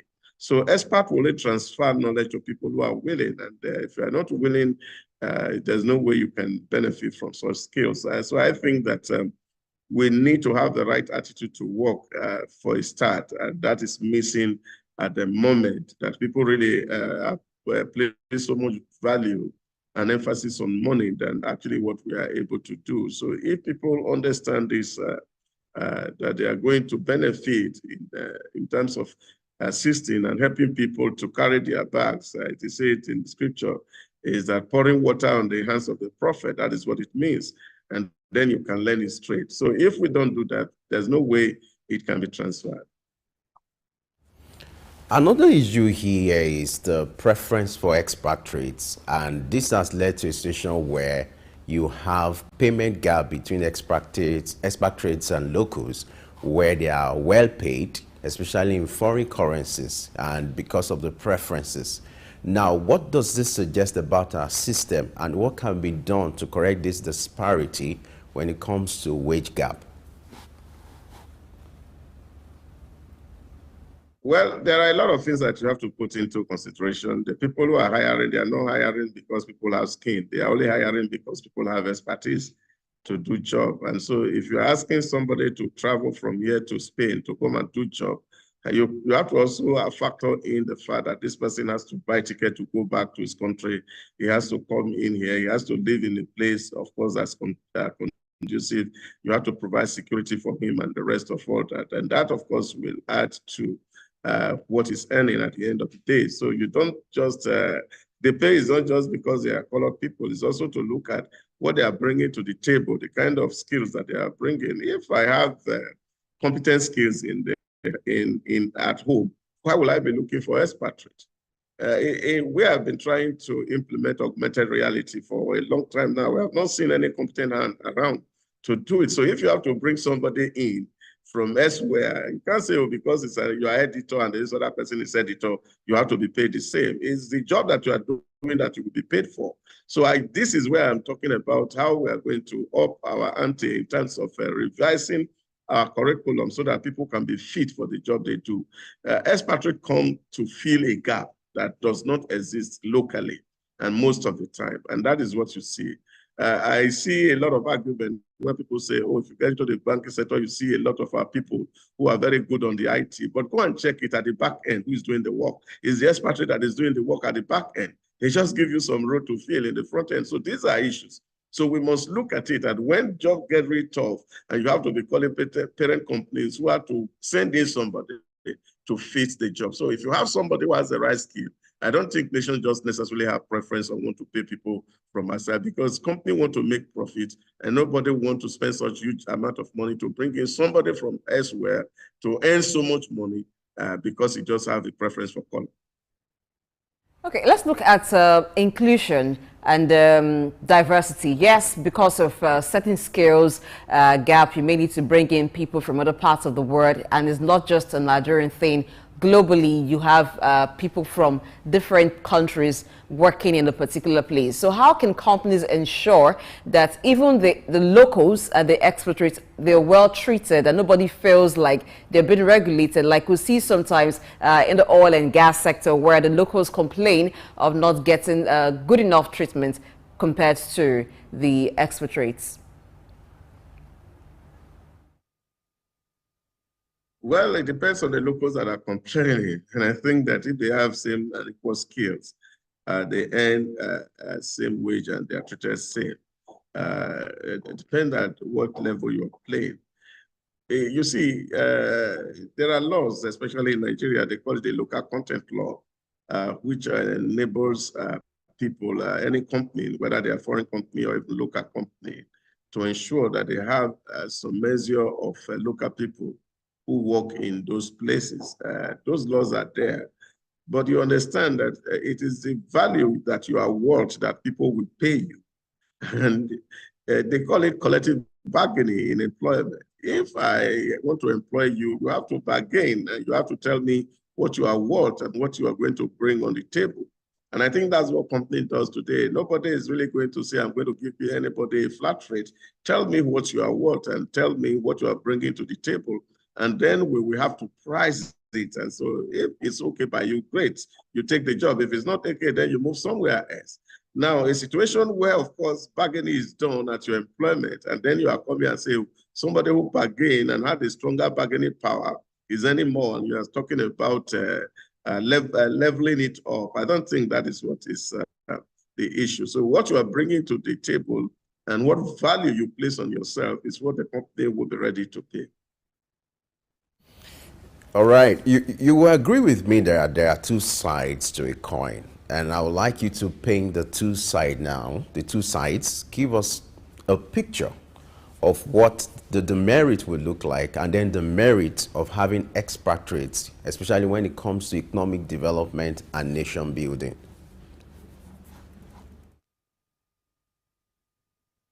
Well, there is no any single merit in having an expatriate coming to run your economy. The demerits, of course, outweigh the merit. Yeah, but of course, where you are faced with a situation where you have a skill gap, then of course, you don't have any alternative but to rely on these powers. When Lee Kuan Yew was built in Singapore, one of the first things he identified was that he knew that there was a huge skill gap between Singapore and the kind of the first world economy he was trying to build. So he became very intentional in investing in education, especially the science and maths education in Singapore, to be able to raise competent hand that will feed these international companies that were coming to invest in Singapore. In some cases, you have to even select cerebral children and send them abroad to train them elsewhere and give them the requisite skill that will fit the industries that were coming into Singapore. And of course, give them the incentive to be able to return back to Singapore. And that's why you see in Singapore, they pay so highly to their staff, because they feel that government should be able to pay whatever any industry is paying anywhere in the world. And that is the only way to retain the best hand.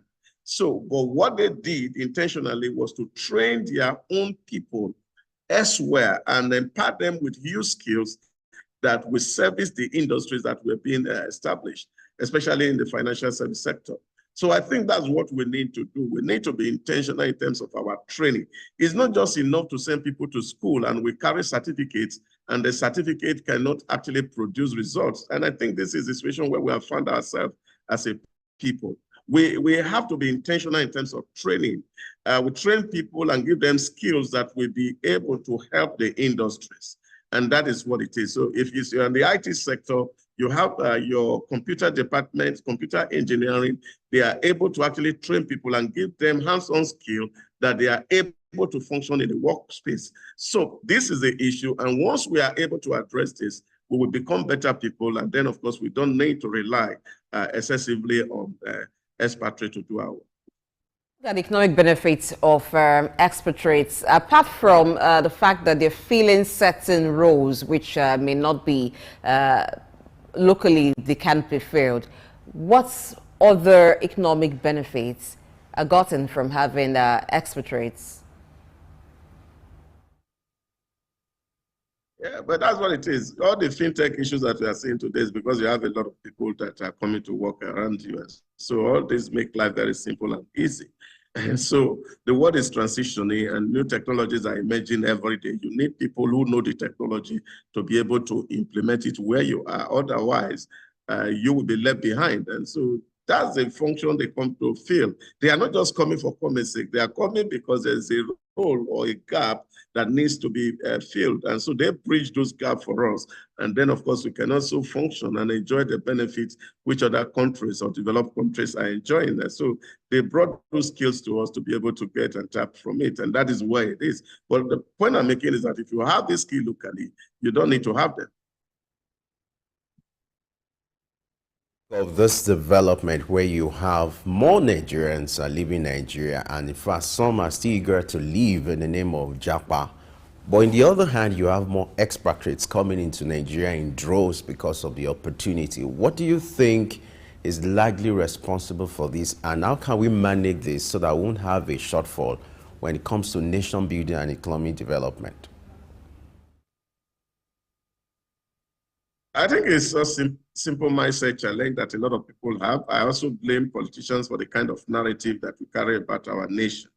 I know of a lot of people who left Nigeria not because they didn't have jobs. They left because they were afraid of their life, because of the way we painted the security situation, and people feel, oh, Nigeria is breaking down and there'll be no Nigeria tomorrow. This is the kind of narrative that is driving a lot of people out.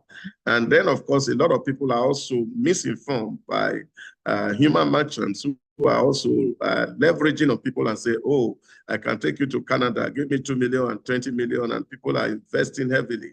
And then they get to those countries and they are stranded. So these are the real issues that people are facing right now. It's not because there are opportunities elsewhere that we find in our own environment. We have opportunities at home, and those foreigners, they know, and so they are leveraging it. Now, because they have the competence to be able to take what we have around us, so it is easier for them to see what we cannot see. But like I said, we need a functional education system, really. People need to be taught to think critically, and then you are able to assess what you're actually going for and what exactly is available for you. But like I said earlier on, I don't have issues with jackpot or people moving out of country. For us, it actually should be things we can encourage. The last time I was speaking with a friend of mine from Rwanda, he was saying to me, just imagine that Nigeria is able to train just 1% of is population as doctor, another 1% as engineers, and we ship them overseas. And imagine the kind of money that will be coming back to Nigeria in terms of diaspora remittances. As we speak, in terms of diaspora remittances, Nigeria is trailing Egypt in the whole of Africa. And globally, we are about 10 in terms of numbers of countries who gets money from their citizens abroad. And think this is a plus for the economy. And so we should not see it as something that is bad, really. So job mobility will continue to be there as long as gaps in terms of skill exist. So people will continue to move, and that is not any problem. All that will become the problem is when we are unable to replace those who are leaving, and that is where our institutions of learning will need to up their game in terms of updating skills set in training people who will be able to function elsewhere and really provide opportunity for the nation. Okay, let's look at the artisans now, the situation that we already have with artisans from neighboring countries like Togo, Benin Republic being preferred to the ones in Nigeria. How do we correct a situation like that? Is this something to just leave the way it's going now? How can we have that kind of structured training for artisans so we can also have people locally who can do some of these jobs? Yeah, we had some meeting last 2 weeks with a certain man in at the studio to see how we can sit down really to begin to talk about these things, because a lot of training is required. When you look at the way people become artisans today, there is no standardization that is happening, and there's no real institute, for example, in Nigeria, that is certifying people that they are qualified artisans. And the need to emphasize that is also a very growing one. And I think SOCME is also planning to have an hour on the station to see how we can begin to speak to people and have program on artisanship, and people see the merit of being trained and being certified. That talk is ongoing. And I think that is required as a nation, that people don't just wake up one day and they become whatever name they want to call without really being certified, or somebody standardizing the process of training, that at the end of the day, you will know that everybody who has passed through that system is going to function the same way wherever you put them. And I think that is what is missing. A lot we are not doing well in terms of training people, even in terms of driving, is a big problem. Many people who are learned driving in Nigeria can't drive outside of Nigeria because the system is not standardized. You'll find that a Kenyan can go to London and drive, a Ghanaian can go to London and drive, but in Nigeria cannot go to those countries and drive because our training for even drivers are not standardized. I think that's what we need to do.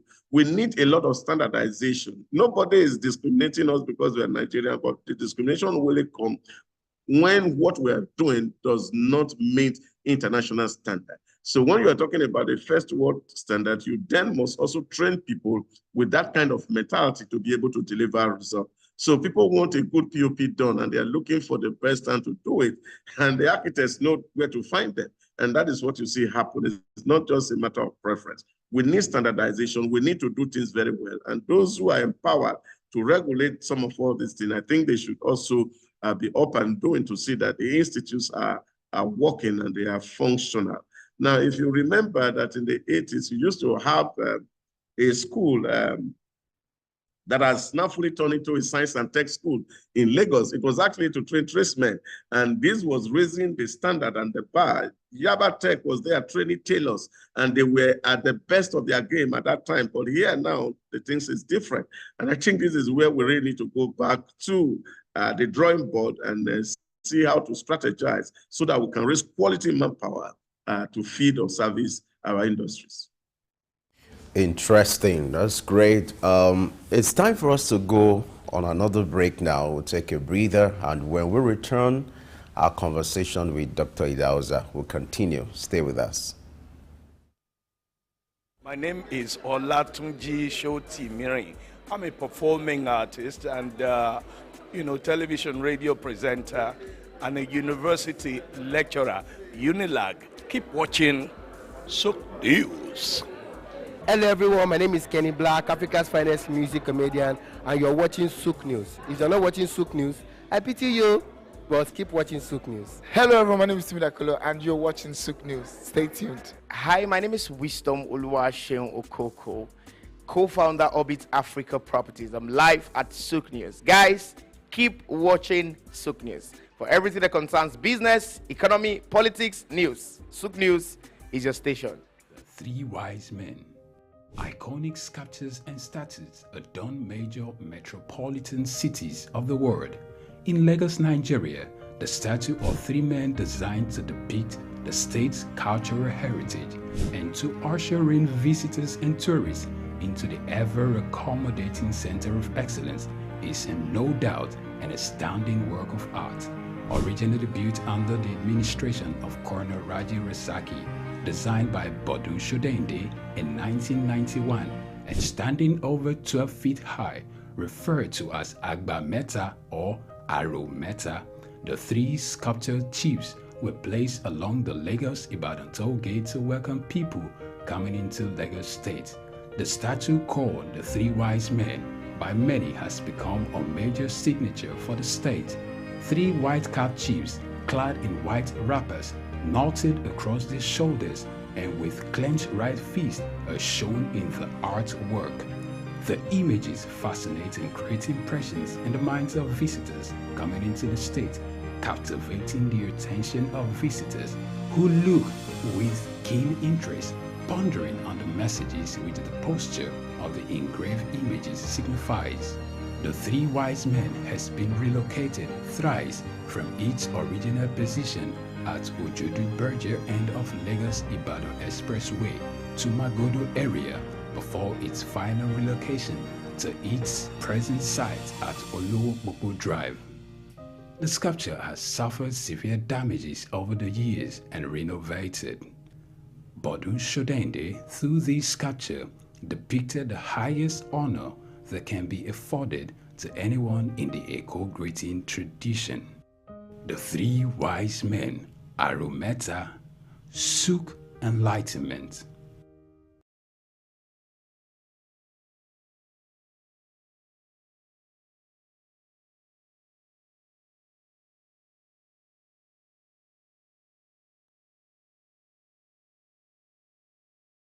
My name is Olatunji Shoti Miri. I'm a performing artist and, television radio presenter and a university lecturer, Unilag. Keep watching Sook News.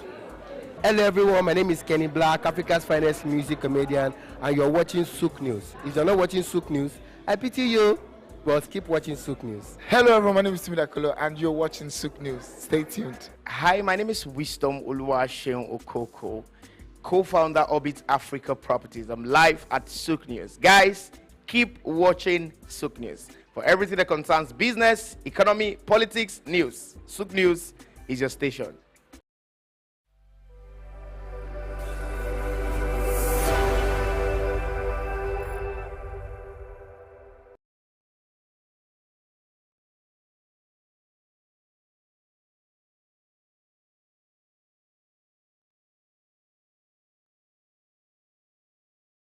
Lateef Jakande. Born Lateef Kayode Jakande in the Ekpetedo area of Lagos Island, Lagos State on July 1929. He studied at the Lagos Public School at Enowa, Lagos Island, then at Bonham Memorial Methodist School, Port Harcourt, King's College, enrolled at Ilesha Grammar School, where he edited a literary paper called The Quarterly Mirror. Jakande began a career in journalism in 1949 with the Daily Service and joined the Nigerian Tribune in 1953. The owner, Chief Obafemi Awolowo, appointed Jakande editor-in-chief of the Tribune in 1956. Jakande established John West Publications in 1975 after leaving Tribune and began to publish the Lagos News. He served as the first president of the Newspaper Proprietors Association of Nigeria, NPAN. Jakande ran for election as executive governor of Lagos State in 1979 on the Unity Party of Nigeria platform. His administration was effective and open and implemented the cardinal policies of his party. He introduced housing and educational programs targeting the poor, building new neighborhood primary and secondary schools, and providing free primary and secondary education. He gave poor people's children education, and many of them are now very prominent in the society today. Jakande established the Lagos State University and constructed over 30,000 housing units. After the military takeover in 1983, Jakande was charged, prosecuted, and convicted of treason and later pardoned. He served as Minister of Works under the Sani Abacha military regime. He died in Lagos on February 11, 2021. Lateef Jakande was the first civilian governor of Lagos State. Lateef Kayode Jakande, Souk Enlightenment.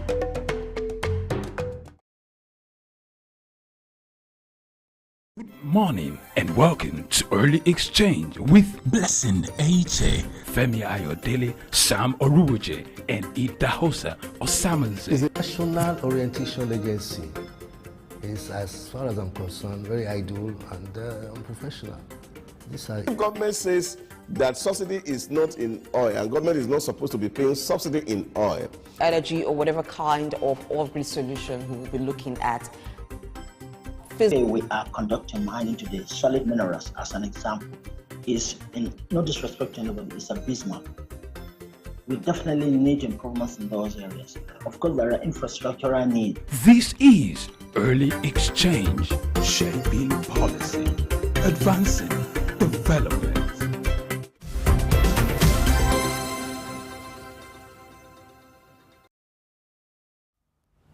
Good to know you're still with us on Early Exchange, and we're looking at export rates. Yes, they've been weighed in the balance to know the roles in the economy, how much contribution export rates bring into the economy. Now, this is not a Nigerian thing, it's a global phenomenon. Yes, you have work mobility these days, people moving from one country to the other, but let's because charity, they say, begins at home, look at how it works here with export rates who are in different sectors of the Nigerian economy. What are their contributions? What is creating the need for or the demand for export rates?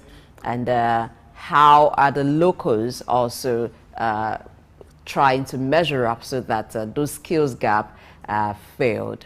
Now, Idahosa Osamanze, who was with us before we went on the break, looking at the roles of export rates in the economy, mentioned quite a number of things. Now, for one, he talked about technology creating the need for export rates, but there's also a kind of solution to that, because these days you have remote work. So the need to actually relocate export rates from one country to the other is kind of reduced, because you can have people transferring knowledge, people actually making good use of their skills and using their skills to fill in those gaps through technology. You have that, sir, in telemedicine, where you have consultants from different parts of the world actually giving instructions to doctors who are at a particular location on what to do.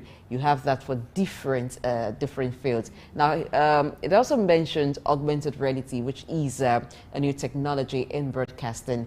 That also, with remote work, is something that is achievable. You know, the interesting thing is, when it comes to some of these equipment, some of these soft skills or IT-related skills, they are created by those people. Yes. You know, because they have the expertise, they have the patency, everything was done by them. Even if you hand it over to the guys who are here, maybe some part of this, but because they are the inventors. So they have what we call the originality of these inventions. So you can't really wait the fact that because they have better edge when it comes to technology, the preference will be there. It's just like what Idahosa said, it's just for people to live up to expectation to acquire the necessary skill. A good example is the augmented reality. It's a need in the media world now for film production, for music and all that. It's a need, because the world has been tailored towards this need. It's a global village. Whatever it's a need here, it's also a need elsewhere. And so because of the technological advancement, exposure, and the need for this kind of services, people are making demands, but the hands to run them or to solve this problem or provide these services are not there. So once you have this vacuum, it's an opportunity for our locals or our people or Nigerians to take advantage of this to train themselves, even if it means you go abroad to get the right training. If I'm interested in Nigerians, they can be expatriates abroad. That's what it means. So, yes, Nigerians are everywhere. It depends on what is driving you. So for reasons like this, you can also go, if it means traveling abroad to acquire the necessary skill. You remember at a point, Nigerians were producing their music, most of their films in South Africa for certain reasons, for technology, music videos in South Africa because of the expertise. You have more of the expertise because of the technology than the issue of power supply.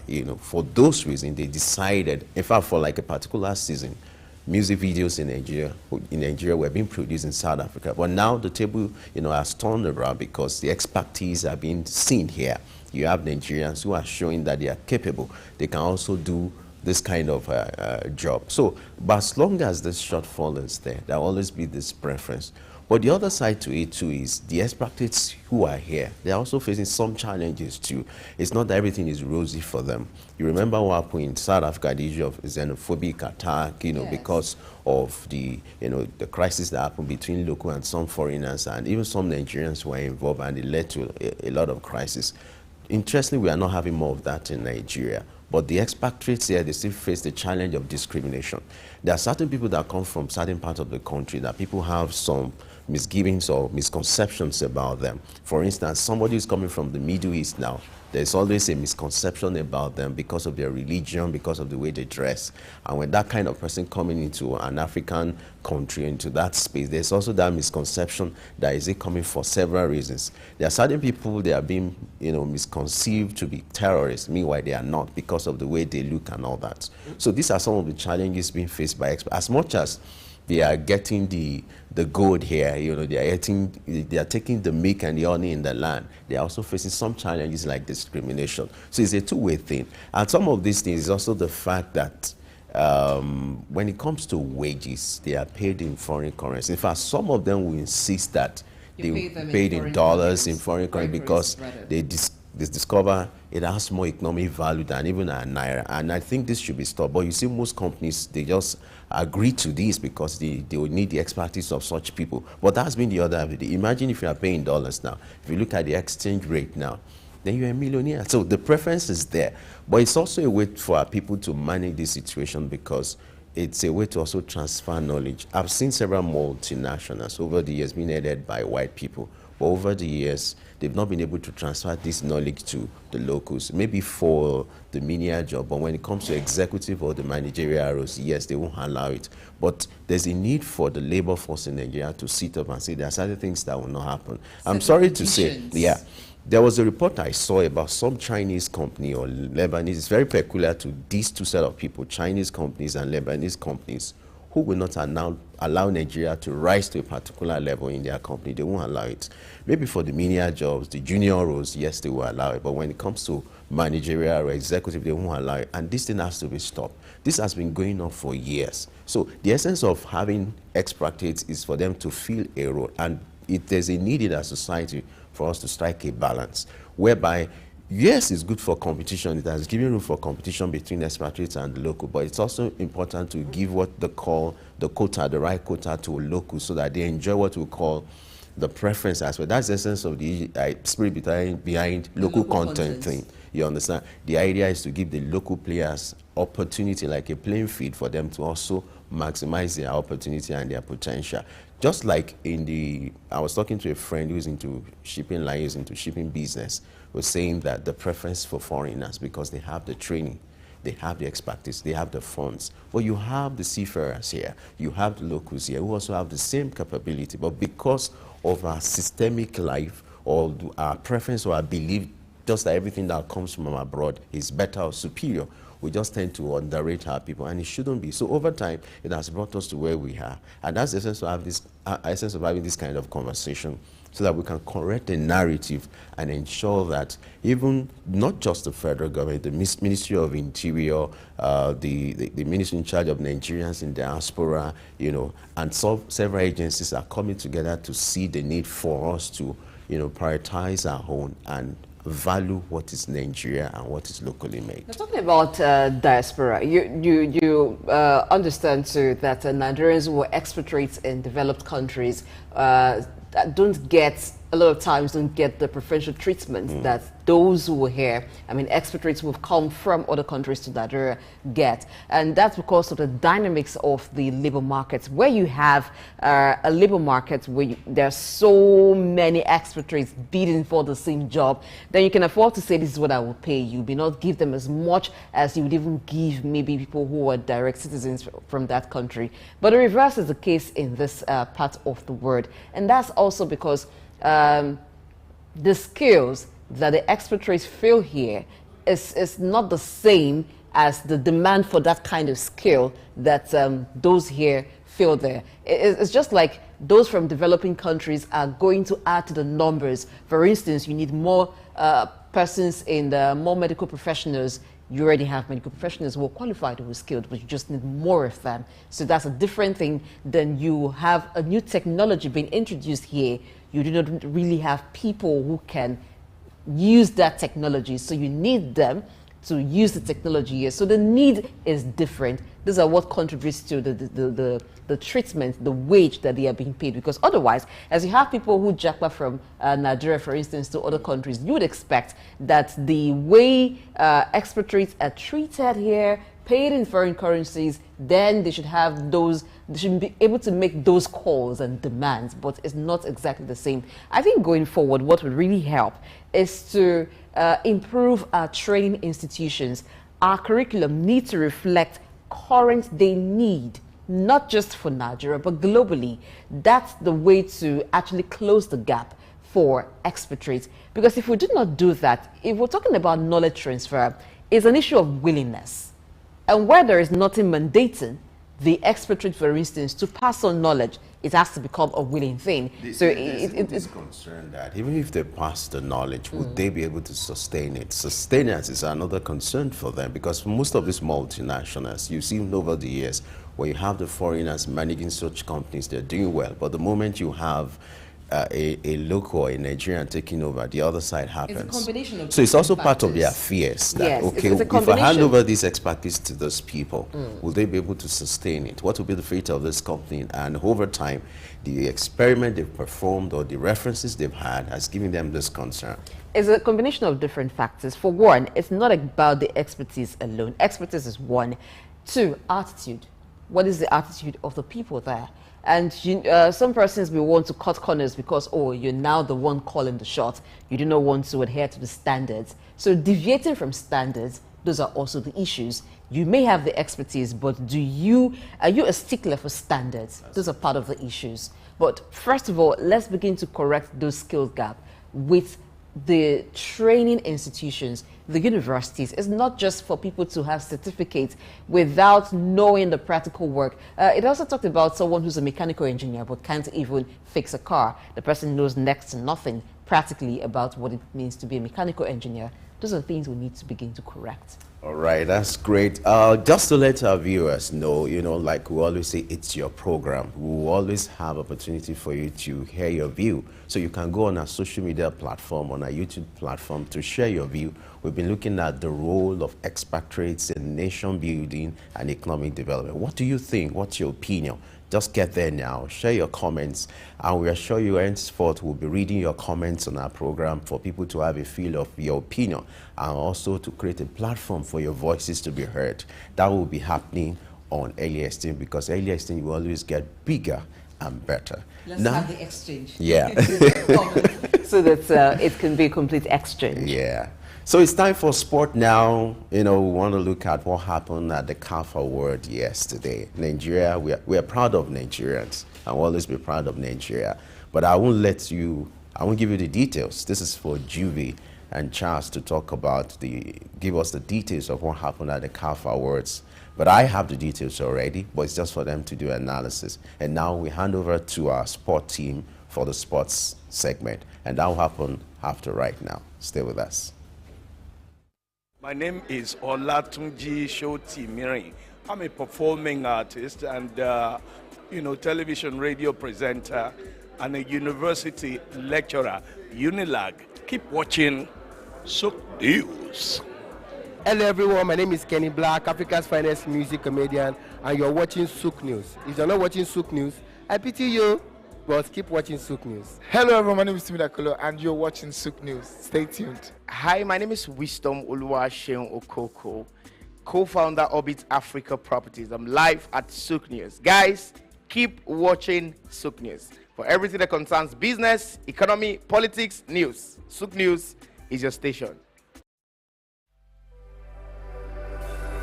So I've codified the relationship between transformation and its component forces, being vision, team, time, resources, and resolve, in what I call the Austin's 5 forces model for transformation.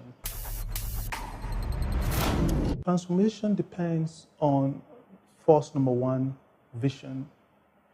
A great vision is imperative to a successful transformation journey. A great vision galvanizes the team and provides clarity. So if we take an example of Lee Kuan Yew of Singapore, he was the one that turned Singapore, a third world country, into a sprawling metropolis that we see today. And he's saying that even the impossible can happen, encapsulate the strength of vision. Clear vision is a rallying point, and that brings us to the second force of transformation, which is the team. Successful transformation depends on a team that is both strong in attitude as well as in aptitude. The team must act with pace and agility, and the team must display a sense of resourcefulness. The team must know the why of the vision, not just the what and the how. And if you look at an example of the Apollo program by NASA in the United States of America and the trip to the moon, there were about 400,000 people working on that project. But what typifies the team was the 3 people, Neil Armstrong, Michael Collins, and Buzz Aldrin, and the resourcefulness and the agility that they brought to the project. That's what we describe as a winning team. The third force of transformation is time. The whole effort of the Apollo project would have been futile if the Soviet Union had gotten to the moon before the Apollo project could make it. So time is one of the critical constraints in terms of the transformation project, but timeliness as well, because we must be sure that the ideas' time has come. There were many ideas that fell short at launch because it was just not the time for it. Netflix has proved the point. Amazon has proved the point. The fourth force in the transformation journey will be resources. And whilst resources are not infinite, we have to provide resources in the right measure to prosecute the vision. So the Apollo project was achieved by spending over 25.4 billion in those days money, which is an equivalent of about 152 billion of today's money. And whilst that is quite humongous, it matches the size and ambition of the vision. And whilst resources are not infinite, the team has to complement resources with resourcefulness, doing more with less. And the last force, probably the most important, is resolve. Resolve is the will to win. Resolve it is that made Thomas Edison discover the electric light bulb after 6,000 failed attempts. And it is resolve that made an obscure team like Leicester City in the English Premiership League win the 215th, 216th league title, despite the fact that they were recently promoted from the division below. The tenacity to win, the will not to give up, to go all the way. So, ladies and gentlemen, in this life going forward, in your transformation journey, see how you stack up against these 5 forces.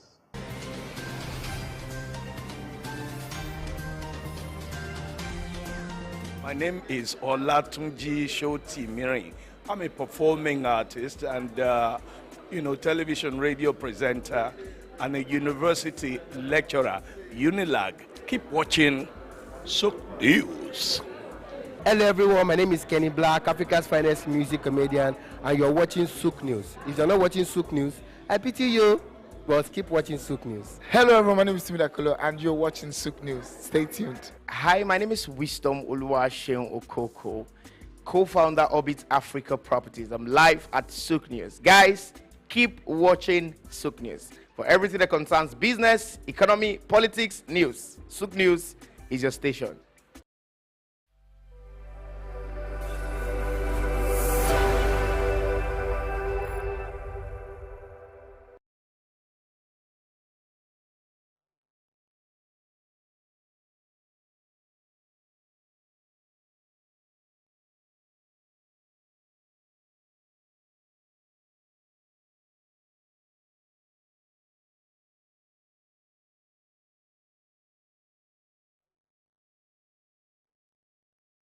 My name is Olatunji Shotimirin.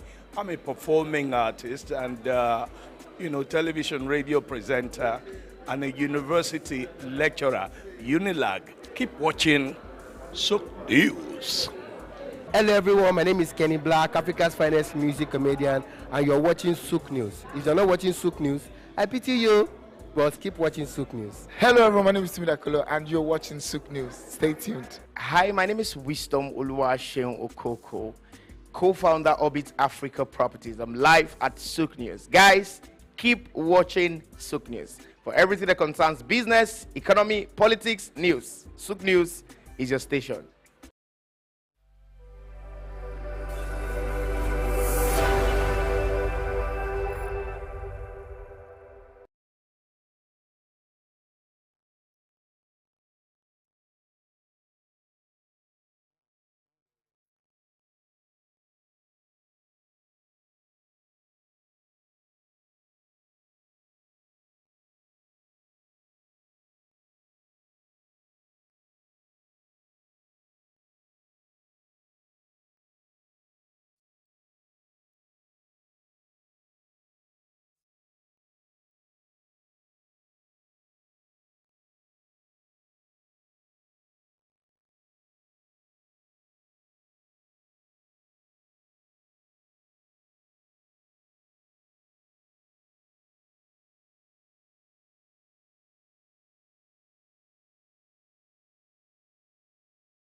Good morning and welcome to Early Exchange with Blessing Aiche, Femi Ayodele, Sam Oruwoje, and Idahosa Osamanze. It's a national orientation agency.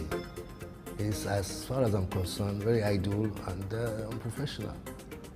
Government says that subsidy is not in oil and government is not supposed to be paying subsidy in oil. Energy or whatever kind of oil-based solution we will be looking at. Today we are conducting mining today. Solid minerals, as an example, is, in no disrespect to anybody, is abysmal. We definitely need improvements in those areas. Of course, there are infrastructural needs. This is Early Exchange, shaping policy, advancing development.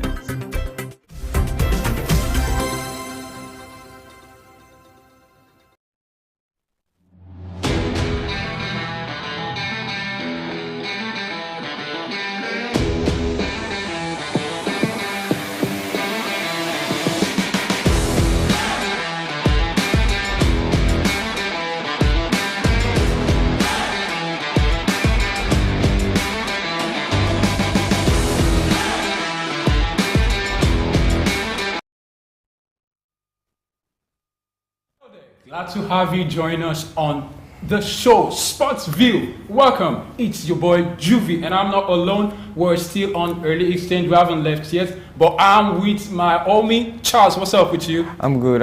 It's a delight to be here again. Well. I know you're excited. Very excited. I really know. But like Third World did. Now that you found love, what are you gonna do? Now you got the trophy. Wow, my brother Osime. Finally, in Nigerian. After 24 years. After 24 years, finally come back home. I mean, they denied Okocha when he was in his prime. Okay. The best dribbler in the world at his time, but they denied him. He wasn't fruitful back then. Now Okocha wasn't. Are we really talking about who was he competing with? Who was he competing with when it comes to the goods that he brings to the game? Who? He had other contestants, otherwise he would have won it. It was debatable, 2022 or 2003, 2004. Okocha was debatable. But he didn't get it. He didn't, but it just shows you that when you deserve something, it comes to you. Eventually. Yeah, it does. So eventually, I got it. Yeah, and I hope that this goes on to push him to do more. Because when you have the likes of Salah, they won it 3 times. Mane won it 3 times as well. So I think Osimhen has everything he needs to be able to win to start a consistent streak. Yeah, 4, 5. He's in his prime. He's 24. 24. Well, we hope he does that. And the female, not just Osimhen now. Yeah, Aziza 6 times in a row. Let's just leave it in her name. They should give that category to Oshuala, the Oshuala Award. Mercy Akide was there. All right. So also, what happened to the goalkeeper? Well, the goal is this. I think this is the first category. This is the first time that they bring in this category for the women's side, and we are glad to have Chiamaka Nadozie come up with the award as well for her heroics in the World Cup. It was really even commendable. Beyond the World Cup, even at club. Yeah, club. At PSG, I think she has 4 clean sheets or more this season. I can't really put a number to it, but she's doing well in that aspect in her club side. And eventually the Falcons. Well, the list goes on for us. I mean, I'm just so happy. If you see my face when I was writing down this list, I was like... I thought about you. I knew you would be excited. Like, Juvie, I told you this stuff. The land is green. was going to get it. Yeah, Osimhen made my night. I wouldn't lie. But we thank God that CAF was able to add integrity into this award. Oh, because we got it. Yeah. There was integrity. Yeah. If we didn't get it...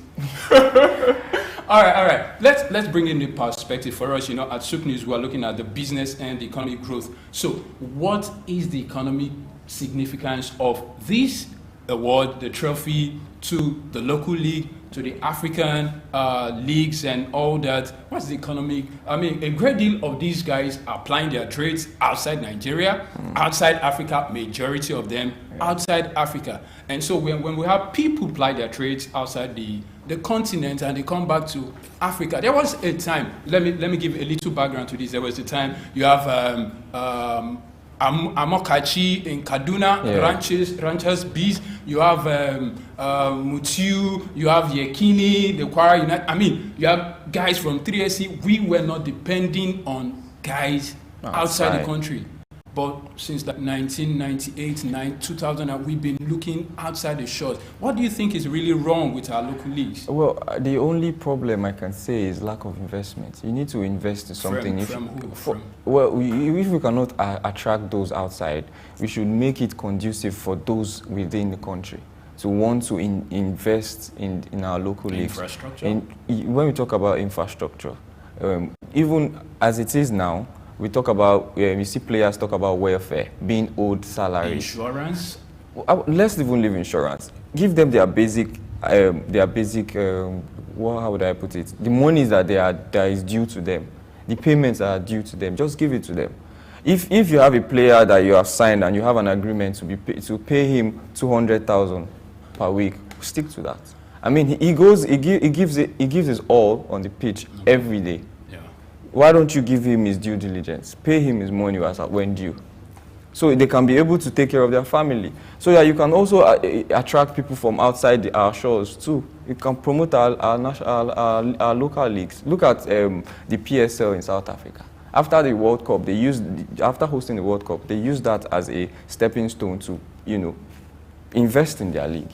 Okay, talking of... And Mamelodi Sundowns now is one of the teams that can boldly come out in the CAF Confederations or Champions League and compete. Yes, there's also, speaking of investment, Al Ahly, you know that. I mean, for like 15 years, the same thing that eventually came out in their national team. Yes. They invested. Actually, that is the most lucrative, or in market value, that is the most expensive team in Africa. Yeah. Now, compared to Real Madrid, that it's on 6 billion euros, 6 billion. Al Ahly is like 30.5 million euros, 30.5, well, 6 billion. So what can they do? Well, you still have to make the players, you need to still make the ground attract investment. Because it's investment that has come to Al Ahly over the years. Their success over the years that has attracted investment. So does that mean, sorry to cut you, does that mean the government and the private partnership, they consider this something to invest in, and when you invest, you want to get returns. Yeah. Your returns on investment, if you're investing, because you can't just say there is no investment in Nigeria. People have invested, but when you don't get your returns on investment, what comes of that? Without investment, you will not get success.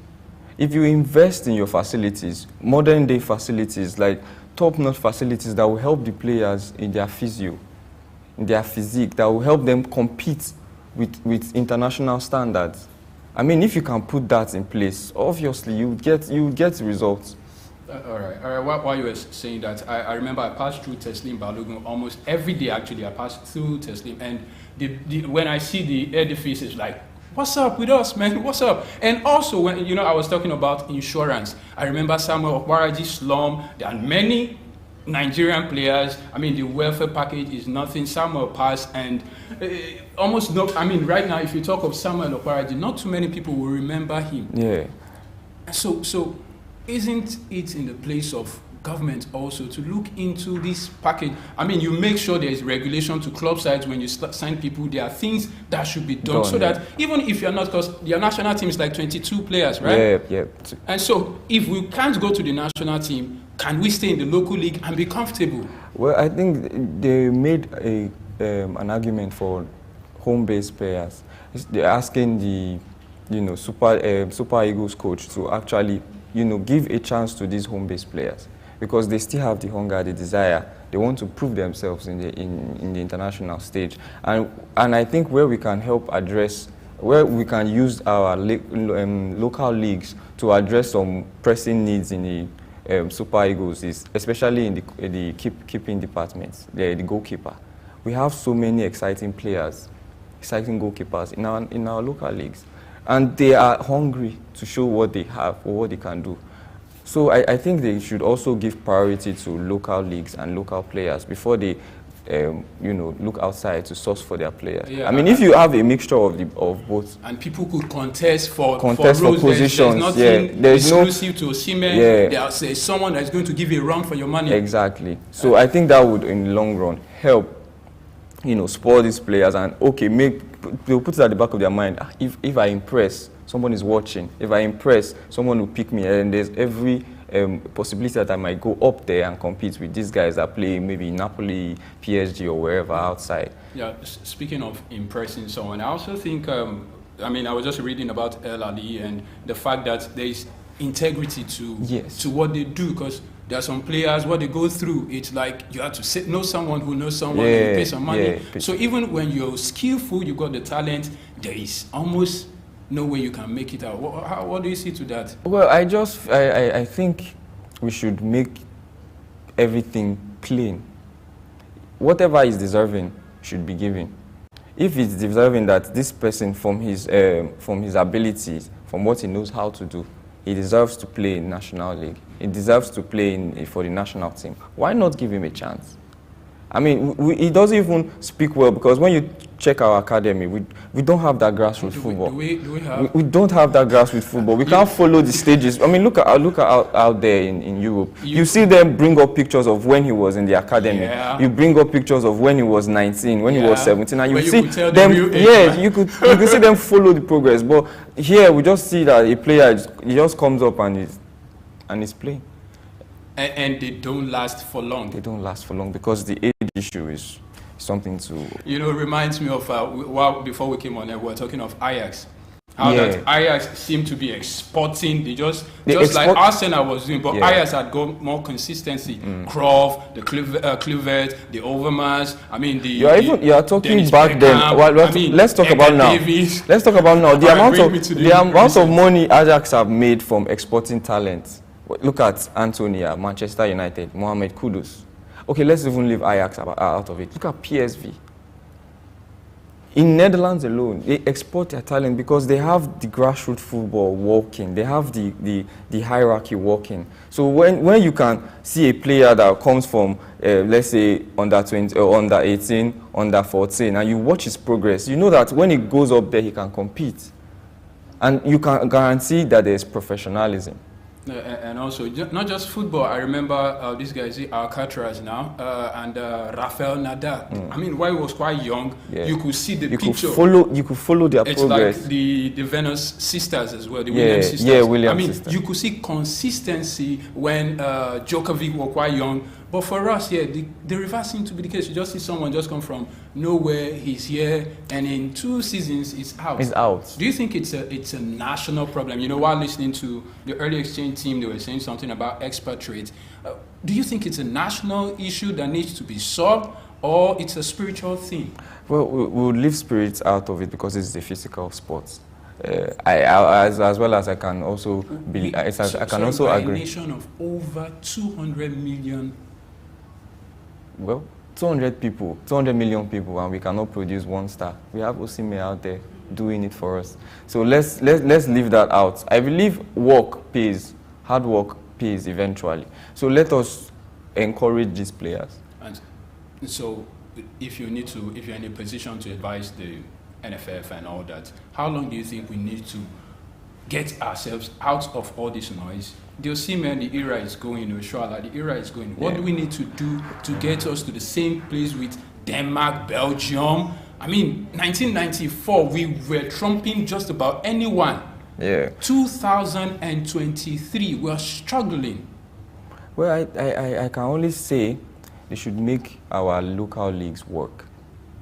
If we can invest in our local league, then we can be able to guarantee that the quality of players we are exporting can compete anywhere in the global stage. So let us make our local leagues work, because if it works, you can attract talents, both from the grassroots and both from the shores.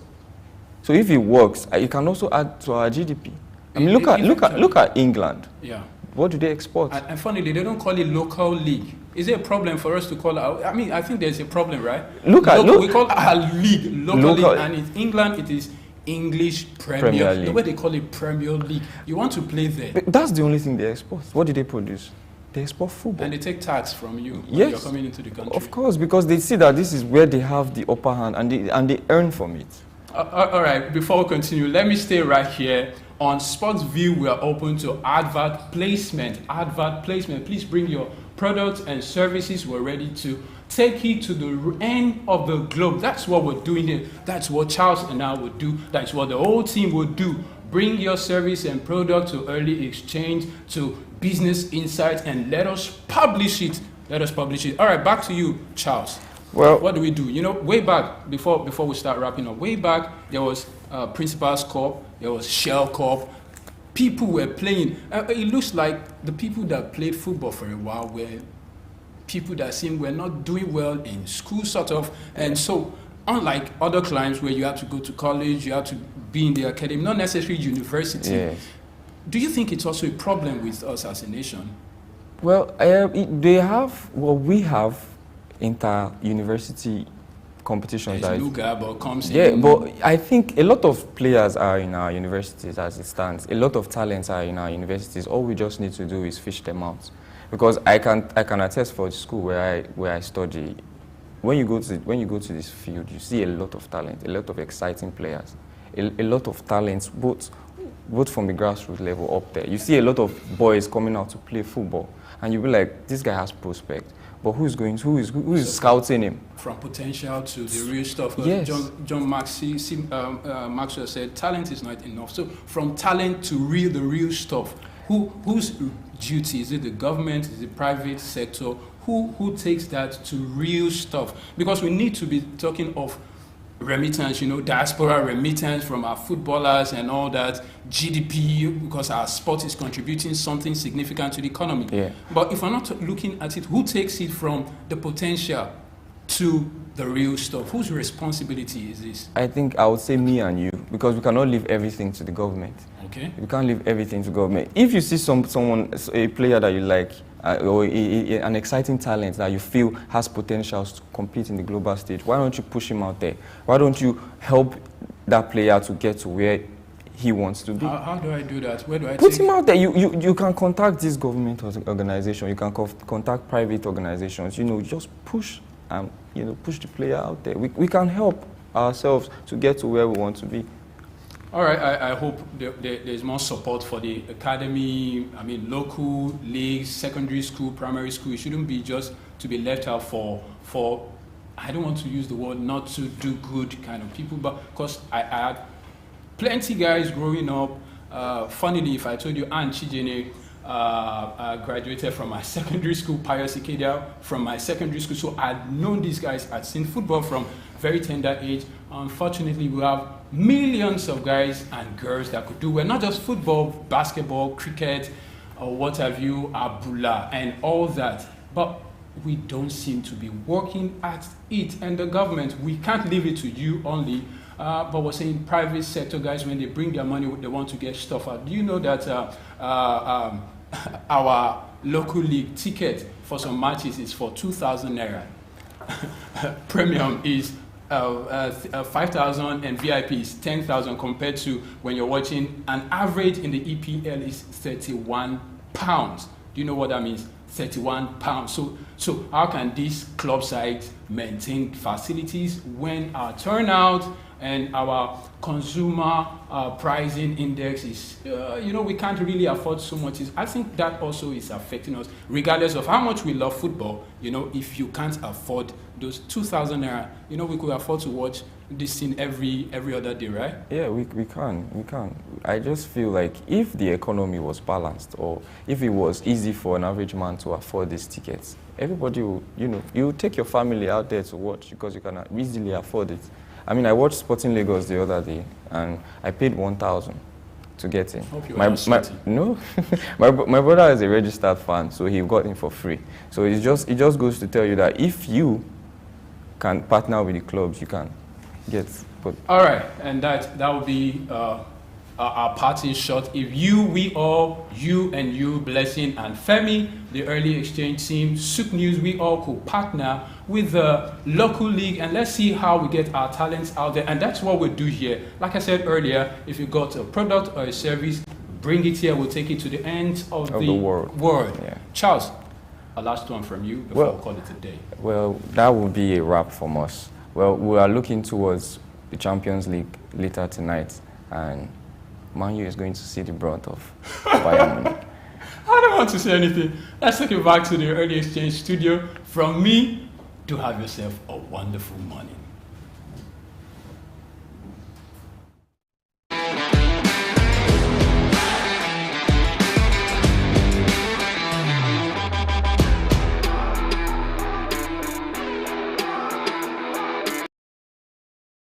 Morning and welcome to Early Exchange with Blessing H.A., Femi Ayodele, Sam Oruwoje, and Idahosa Osamanze. It's a national orientation agency.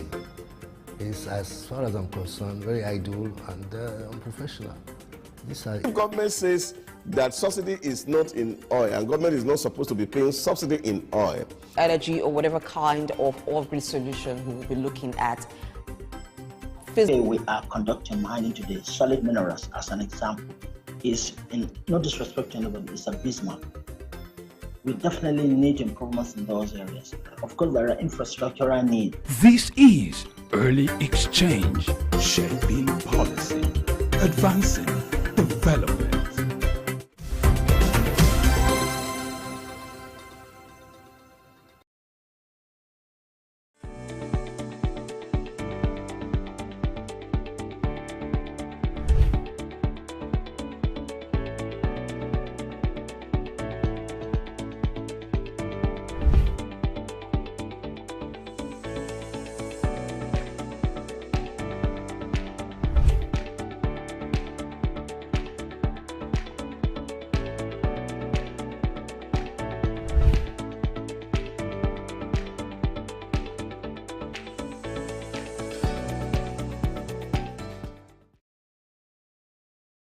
Good morning and welcome to Early Exchange with Blessing Eche, Femi Ayodele, Sam Oruoje, and Idahosa Osamanze. It's a national orientation agency.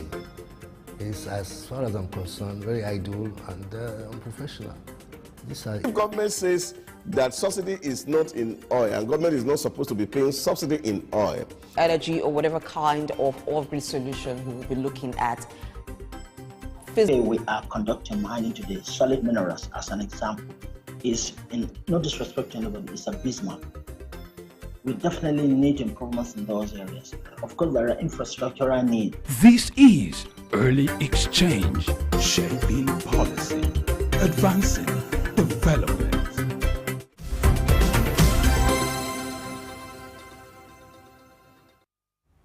All right, thanks to Charles and Juvi for bringing us up to speed on the latest in the sports world.